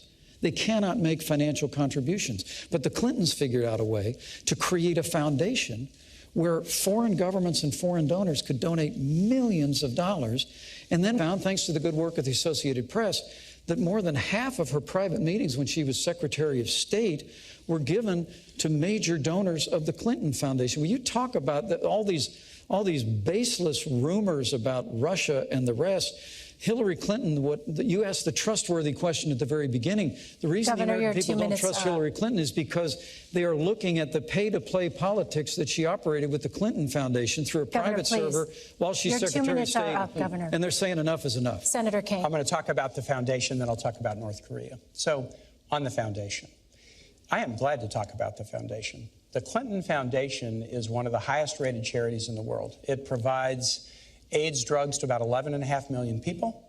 It helps Americans deal with opioid overdoses. It gets higher rankings for its charity than the American Red Cross does. The Clinton Foundation does an awful lot of good work. Hillary Clinton, as Secretary of State, took no action to benefit the foundation. The State Department did an investigation, and they concluded that everything Hillary Clinton did as Secretary of State was completely in the interests of the United States. So the foundation does good work, and Hillary Clinton, as Secretary of State, acted in the interest of the United States. But let's compare this now with the Trump Organization and the Trump Foundation. The Trump Organization is an octopus-like organization with tentacles all over the world whose conflict of interest could only be known if Donald Trump would release his tax returns. He's refused to do it. His sons have said that the organization has a lot of business dealings in Russia. And remember, the Trump Organization is not a nonprofit. It's putting money into Donald Trump's pockets and into the pockets of his children, whereas the Clinton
So for me, my faith informs my life. I try and spend a little time on my knees every day, but it all for me begins with cherishing the dignity, the worth, the value of every human life. Elaine, this is a fundamental question, a fundamental question.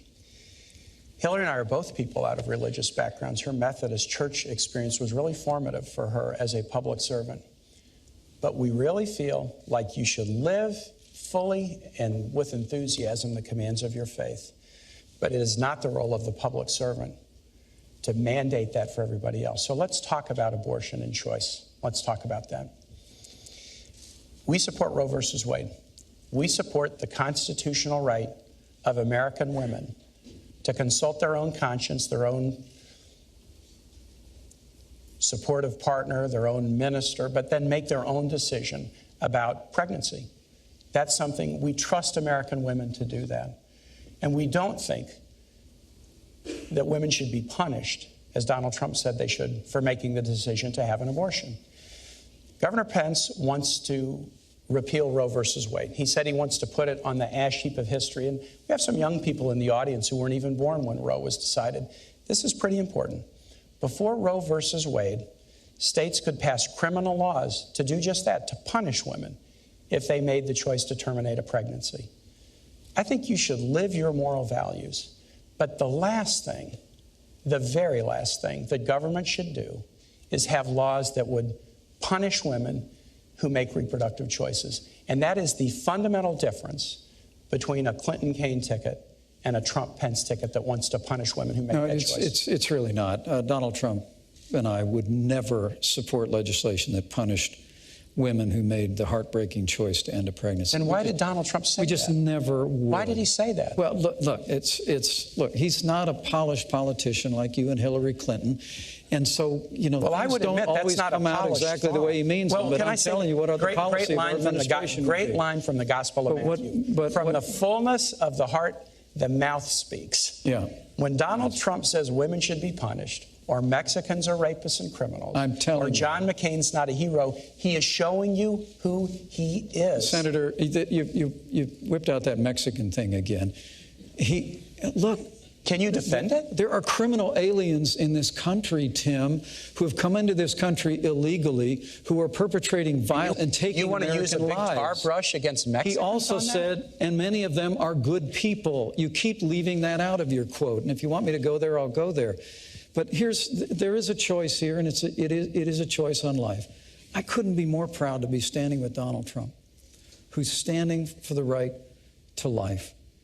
It's a principle that Senator Kaine, and I'm very gentle about this because I really do respect you, it's a principle that you embrace. And I've appreciated the fact that you've supported the Hyde Amendment, which bans the use of taxpayer funding for abortion in the past, but that's not Hillary Clinton's view. People need to understand we can come together as a nation, we can create a culture of life. More and more young people today are embracing life because we know we're better for it. We can, like Mother Teresa said at that famous National Prayer Breakfast. This is important. Let's welcome the children into our world. There are so many families around the country who can't have children. We could improve adoption so that families that can't have children can adopt more readily those children. Why don't you trust women to make this choice for themselves? We can encourage people to support life. Of course we can, but why don't you trust women? Why doesn't Donald Trump trust women to make this choice for themselves? That's what we ought to be doing in public life, living our lives of faith or motivation with enthusiasm and excitement, convincing each other, dialoguing with each other about important moral issues of the day. But on fundamental issues of morality, we should let women make their own decisions. Because a society can be judged by how it deals with its most vulnerable, the aged, the infirm, the disabled, and the unborn. I believe it with all my heart, and I couldn't be more proud to be standing with a pro-life candidate in Donald Trump. I do have one final question for you both tonight. It has been a divisive campaign. Senator Kaine, if your ticket wins, what specifically are you going to do to unify the country and reassure the people who voted against you? That's a really important one. That may be the $64,000 question, because it has been a divisive campaign. And again, Hillary's running a campaign about stronger together. And Donald Trump, and this is this is not directed at this man, except to the extent that he can't defend Donald Trump. Donald Trump has run a campaign that's been about one insult after the next. But we do have to bring the country together. So here's what we'll do. Hillary Clinton was First Lady, then Senator for 8 years and Secretary of State. And I serve in the Senate. And I'm really amazed, Elaine, as I talk to Republican senators, how well they regard and respect Hillary Clinton.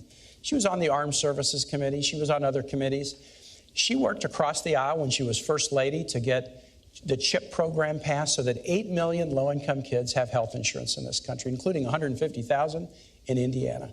She worked across the aisle after 9/11 to get health benefits for the first responders who bravely went into the towers and into the Pentagon. She worked to get benefits for TRICARE benefits for National Guarders, including Hoosiers and Virginians in the National Guard. She has a track record of working across the aisle to make things happen. And you know, Elaine, I have the same track record. I was a governor of Virginia with 2 Republican houses. And in the Senate, I have good working relationships across the aisle. Because, yeah, I think it's fine to be a Democrat or Republican or independent, but after Election Day, the goal is work together. And Hillary Clinton has a track record of accomplishment across the aisle that will enable her to do just that when we work with the new Congress in January. Governor, how will you unify the country if you win? Well, thank you, Elaine, and thanks for a great discussion. Absolutely. Tonight. Thank you, Senator. This is a very challenging time in the life of our nation.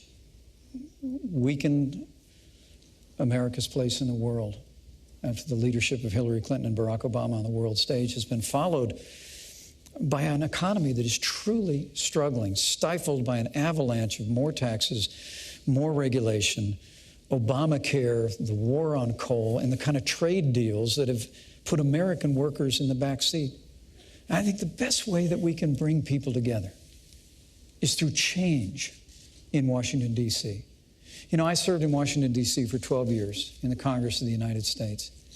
And I served with many Republicans and Democrats, men and women of goodwill. The potential is there to really change the direction of this country, but it's going to take leadership to do it. The American people want to see our nation standing tall on the world stage again. They want to see us supporting our military, rebuilding our military, commanding the respect of the world, and they want to see the American economy off to the races again. They want to see an American comeback. And Donald Trump's entire career has been about building.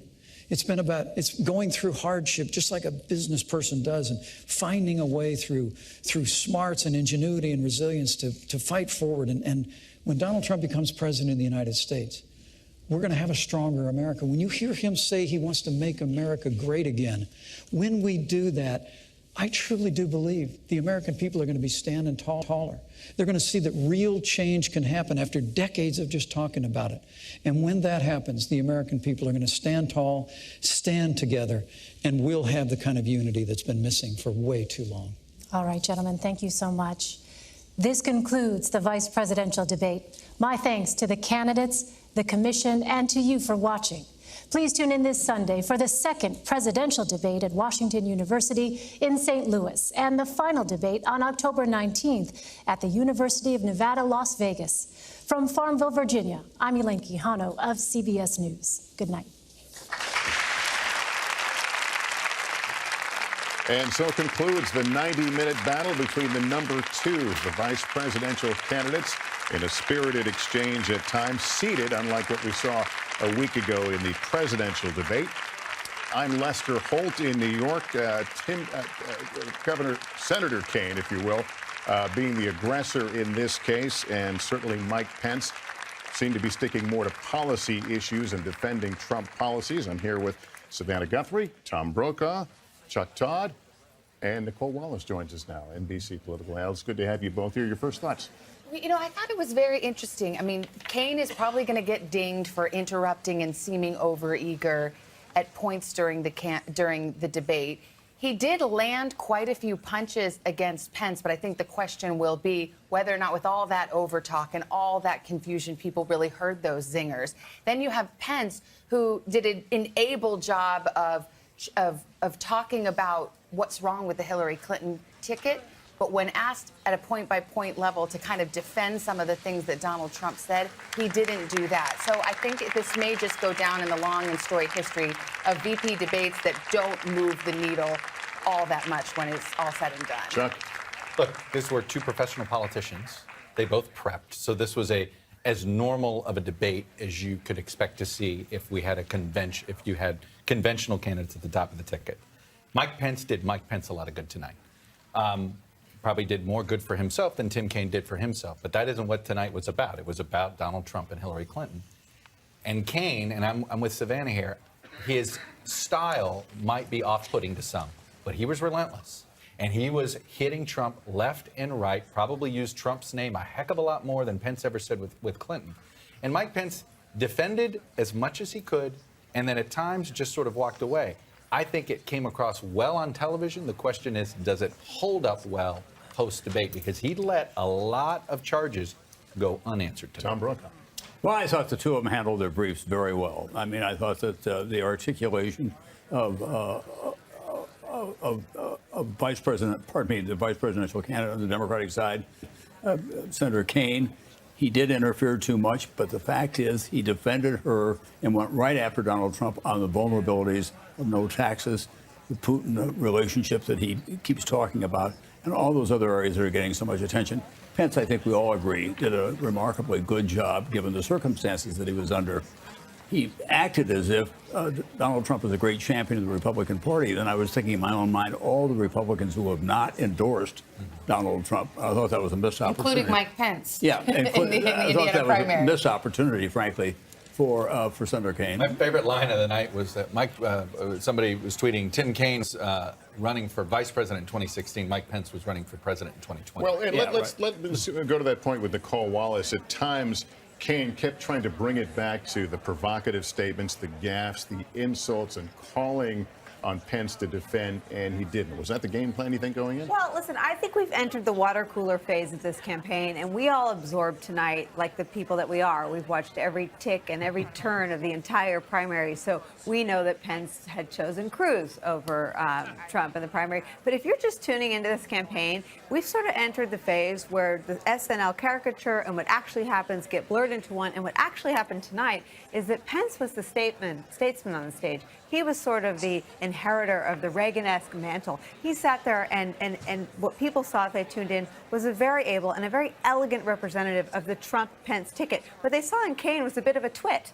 He interrupted the moderator, who was a woman, and I'm not sure how that's going to play with stay-at-home moms, who saw a woman, the first Asian American to ever moderate a debate, who was literally trampled over by Tim Kaine, who didn't need to. Secretary Clinton now has a comfortable lead, and Tim Kaine went out there like a scrappy boxer trying to beat Pence's head in, and that wasn't necessary, and I don't think it'll help the Clinton cause. Let's go to the spin room right now. Kellyanne Conway, the campaign manager for the Trump campaign, joins us. Kellyanne, good to see you. Thanks for being with us. Hey, Lester. Give us your initial thoughts here. Each of these men clearly well prepared tonight. Each had a task to do. Did your guy do it? Well, Pence clearly was the dominant performer tonight for several of the reasons that have already been mentioned.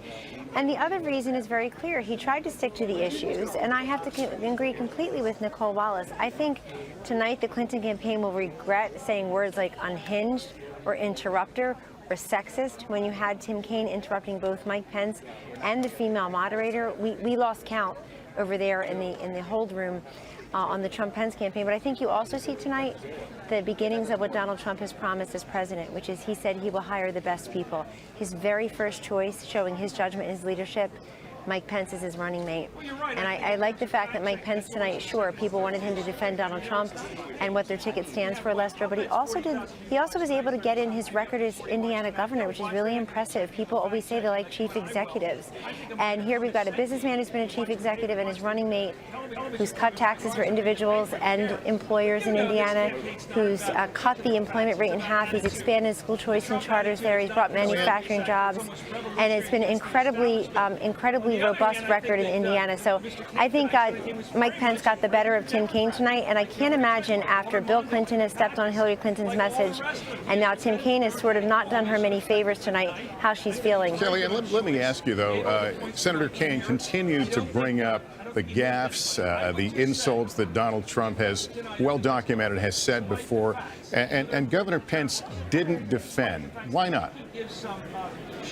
Well, he did, but sometimes the question that was asked by the moderator, who respectfully I think should have been deferred to more by Senator Kaine, she would ask a question and Senator Kaine would deliver a response where he was trying to spill out all of those gaffes and those so-called insults. If you actually looking at the bottom of the screen, Lester, as I'm sure the people at home were, you saw the question and you heard answers from Senator Kaine that had no relation whatsoever to the question asked.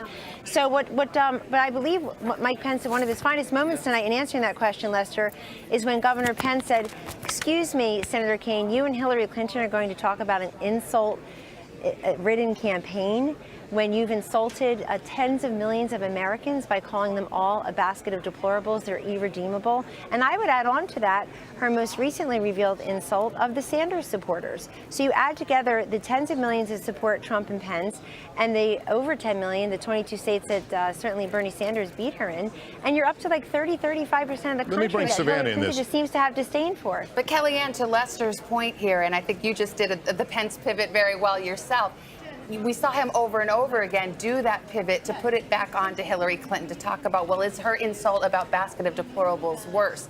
But when it came down to the point-by-point issues that Kaine raised, such as, did he not pay federal taxes? Did he log an almost $1 billion loss in 1 year when he claims to be this vaunted businessman? Did he embrace Putin? Did he embrace Putin? We didn't really hear a point-by-point rebuttal from Pence. Why not? Well, I did hear Governor Pence say, Savannah, that Donald Trump has paid a lot in taxes. I've conferred with Donald Trump's accountants and lawyers and confirmed that he has paid hundreds of millions of dollars in taxes, property, real estate, excise, state, local, and federal payroll taxes, certainly. So the idea that this... Oh, of course, federal income taxes in the years that he had a profit. The 1 year that somebody gave to the New York Times, 1995, he claimed a loss, and you carry that forward. It's perfectly legal. It's been in the tax code since 1918. I don't remember President Obama and his democratically controlled House and Senate trying to change that when they owned Washington a couple of years ago, so it wasn't a big priority to them. But 500,000 individuals in the United States of America did exactly what Donald Trump did in the year he did it in 1995, because that's what we do. We appreciate entrepreneurs who want to carry forward those losses, and in the case of Donald Trump, end up becoming amazing job creators and successful businessmen. All right. Well, Kellyanne, I know you've got a lot of people that want to talk to you in that room. We will let you go. Thank you for sparing a few minutes for us. Thank you Good for to talk to you. having me. All right. Lester, I think the other thing that we ought to keep our eye on during this discussion and everything that follows, this was effectively a kind of standoff between these two.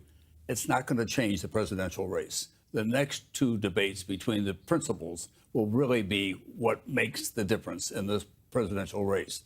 These two guys came in and defended their briefs extremely well, but they didn't move the big question: who's going to be the next president of the United States, in my judgment at least. All right, we're going to take a break. We'll come back. We're going to hear from the Clinton campaign here very shortly, get their reaction on this debate. Right, a short break.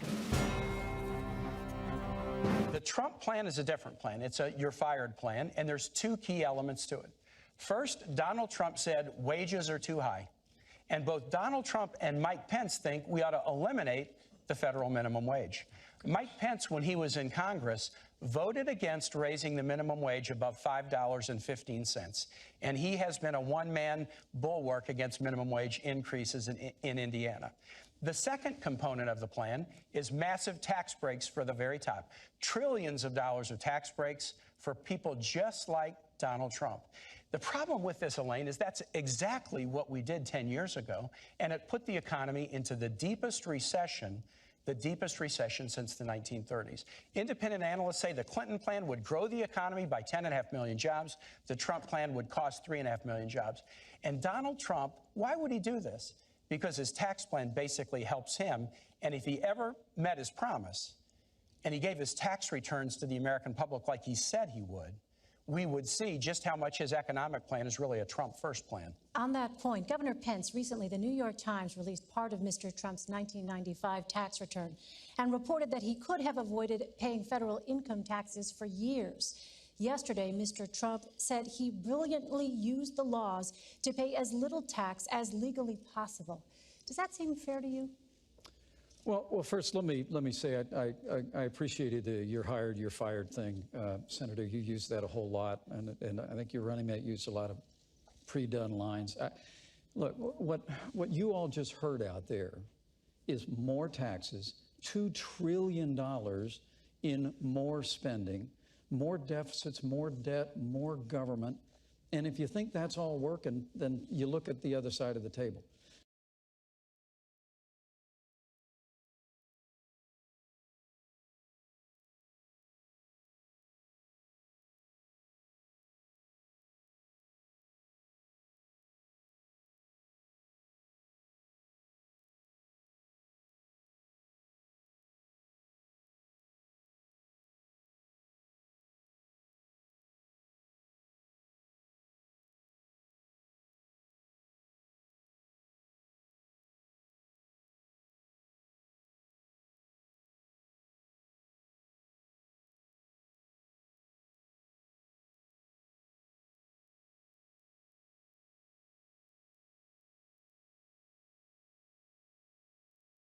Said to Governor Pence, I can't imagine how you can defend your running mate's position on one issue after the next.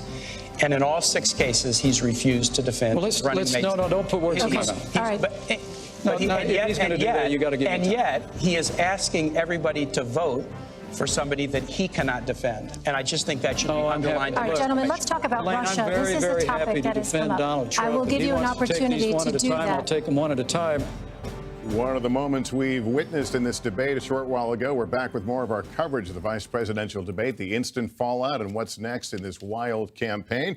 Let's move right now to John Podesta. He is the Hillary Clinton campaign chairman in the spin room. Mr. Podesta, good to see you. Thanks for joining us. Thanks for having me on, Lester. Senator Kaine, clearly the aggressor, interrupting a lot. Judge his performance for us, if you will. Well, look, I think he did a great job. He both laid out the positive case for what Hillary and he wanted to do for the country in terms of the economy, building an economy that was going to work for everyone, not just the people at the top. But he also put forward and challenged Mike Pence to defend what Donald Trump has said during the course of this campaign over and over again. He asked him to defend it over and over again. Mike Pence just ducked. He never really stood up and defended the statements that Donald Trump has made during this campaign. He made a kind of weak defense of his business practices and couldn't really explain why he won't release his tax returns. He did certainly defend many of the policy positions of Trump, and he didn't lose his cool to the extent that he came off as a reasonable person. How did you play against that? Yeah, look, I think he was smooth tonight, but I think he was making up some policy positions, or at least they're new to the Trump campaign. You know, his argument about Russia when Donald Trump has basically praised Putin, said that we need to reconsider our commitment to NATO, that we should eliminate Ukrainian sanctions, and Mike Pence came off as a kind of hawk on with respect to Russia. So that was new. The no-fly zone in Syria was completely at odds with what Donald Trump has said previously. So he was kind of making it up, but I think I give him credit for a smooth performance. But again, I think he came in with, two things that he needed to get done. One was to change the trajectory of this campaign, which he didn't do, and the other was to defend Donald Trump, and he didn't do that either. So I think he separated himself from the top of the ticket, and you don't want to see your vice president doing that. John, it's Savannah Guthrie. One thing a lot of people noticed in this debate was how much Tim Kaine, in style, interrupted. He was incredibly aggressive. How do you think that will play? Because there was definitely a distinction between the two candidates on this issue of how they approached the debate. Look, I think Tim came in wanting to both lay out the plans for the future that they have, but he also wanted to challenge Mike Pence, and he did that. And I think he did it. I saw Mike Pence on the split screen keep shaking his head, but all Tim was doing was repeating words that Donald Trump has uttered in this campaign. He never leveled an unfair charge. He really just kept quoting him and saying, defend that, and Mike Pence just couldn't do it. All right, Mr. Podesta, thank you so much for your time tonight. Good to talk to you. Thanks for having me on. We're going to bring on James Carville now, NBC News political analyst. He has been watching all this. Give us your initial thoughts, James. My initial thought is that if Senator Kaine, if you're a Democrat, you liked what you saw, he's enthusiastic, he defended the party's positions very well. I think that Governor Pence did, if you're particularly like a fundamentalist Christian, I think you could identify with him, and Trump is not excited guys very much. I think he really excited them. He really went on attack on Secretary Clinton. I thought there was a lot of back and forth. There was also a lot of, you said this, I didn't say that, and I guess the fact checkers are going to be up all night. But I think both sides came away with something. I don't think the race was going pretty well for Secretary Clinton. I think it'll continue to go well. And I also think that the Clinton campaign really wanted to get the taxes thing out, and I was surprised at how much they went after the nuclear proliferation issue. And that is clearly something that we're going to be hearing a lot more about as the campaign moves forward. All right, James, thank you. We're going to take a quick break, more of our post-debate coverage when we come right back. I was listening to the avalanche of insults coming out of Senator Kaine a minute ago. These were Donald. He says, hold on a second. It's my time, Senator. It is, in fact, the governor's time. I apologize. This is your 2 minutes. Thanks, I forgive you. He says ours is an insult-driven campaign. Did you all just hear that? Ours is an insult-driven campaign? I mean, to be honest with you, if Donald Trump had said all the things that you said he said in the way you said he said them, he still wouldn't have a fraction of the insults that Hillary Clinton leveled when she said that half of our supporters were a basket of deplorables. Hillary Clinton said something on the campaign trail, and the very next day she said, you know what, I shouldn't have said that. She said she shouldn't have said half. Governor, this is Senator Kaine's 2 minutes, please. Yeah, that's right. So now we're even. Yeah. Look for Donald Trump apologizing to John McCain for saying he wasn't a hero. Did Donald Trump apologize for calling women slobs, pigs, dogs, disgusting? She apologized for saying Governor, it is his 2 minutes, please. Did Donald Trump apologize for taking after somebody in a Twitter war and making fun of her weight? Did he apologize for saying African Americans are living in hell? Did he apologize for saying President Obama was not even a citizen of the United States?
Mike Pence and Tim Kaine, one shot at a debate. It was tonight, and we are still kind of measuring what the impact of all this is. Chuck Todd, let me ask you, what will people be talking about tomorrow? Is this going to move the needle one way or the other? Well, I think people are going to be talking about Sunday's debate and the next round of Trump-Clinton. But, you know, James mentioned something that I wanted to say at the beginning, too, which is, you know, they both did a good job talking to the bases. And that actually hadn't been done very well in the first debate by either candidate. Both Mike Pence to skeptical Christian conservatives, I think he made a nice connection. And boy, Tim Kaine always made sure he was always thinking about those groups that seemed to be less enthusiastic Getting about people her. to the polls. Is that what he was Exactly. He's doing? thinking about African Americans, thinking about Latinos, thinking about younger voters. And I thought you could tell with different issues. They were both thinking about their political bases. So interesting, but what about the persuadable middle? I mean, that sliver of people who are open to either candidate. You don't think the appeal was made by either But one? honestly, in a VP debate, no offense, yeah, it's partisans that are watching tonight. Less of swing voters at a VP debate. And the big argument on both sides was that what Governor Pence was saying, where the agents have changed. They kept coming back to that. We're going to change the way things have been done in Washington. It's broken. We can fix that. And then on the other side, Senator Kaine was saying, we're going to fix it, but from the bottom up and not just from the top down. Those are the two big messages that they've been trying to convey. And I must say something on behalf of both of those gentlemen who've been public service for a long, long time. I thought they not only acquitted themselves very well, but they've led very honorable lives in both cases, personally in their faith and their commitment to their families and their commitment to their states and to their political philosophies. From time to time, we have to say that about people who come into the public arena. I will say it was a bit more spirited than I anticipated, knowing they would be sitting at a table together. It's a lot harder to get in someone's face when you're right here. Kaine made that so. I mean, Kaine created the tone of this debate. I mean, he made it more antagonistic. Clearly, Pence didn't want to have an antagonistic debate, understandable in his sense. Kaine created that tone. Pence did not seem to attack early on questions about judgment with Hillary Clinton, but for the most part, didn't push forward. At the end, it looked like Kaine got under Pence's skin a little bit. It's interesting, though, because Kaine obviously made that strategic decision. And if there's anything that's bubbling up from this debate already, it's Kaine's demeanor, which is funny because I remember your famous Meet the Press interview where you said, love being boring, you're known as being boring. And he's like, boring is great. He wasn't boring tonight, but did he put people off? I think that's what we're going to find out. Anything quotable tonight? Anything will... No, it pretty much played out the way I thought it would, but I must say I also thought it played out more effectively than I expected from both candidates' points of view. They both made their brief extremely well, I thought. And the question is, did they move anybody to their side that wasn't there already? They're effectively playing to their constituencies. All right. Well, that is going to do it for our coverage of this 2016 vice presidential debate. The post-debate analysis continues right now on MSNBC, also on NBCNews.com, and a full wrap-up of all the overnight fallout tomorrow morning on Today. For now, for Chuck Todd, Savannah Guthrie, Tom Brokaw, and our entire NBC News team, I'm Lester Holt. Have a good night, everyone.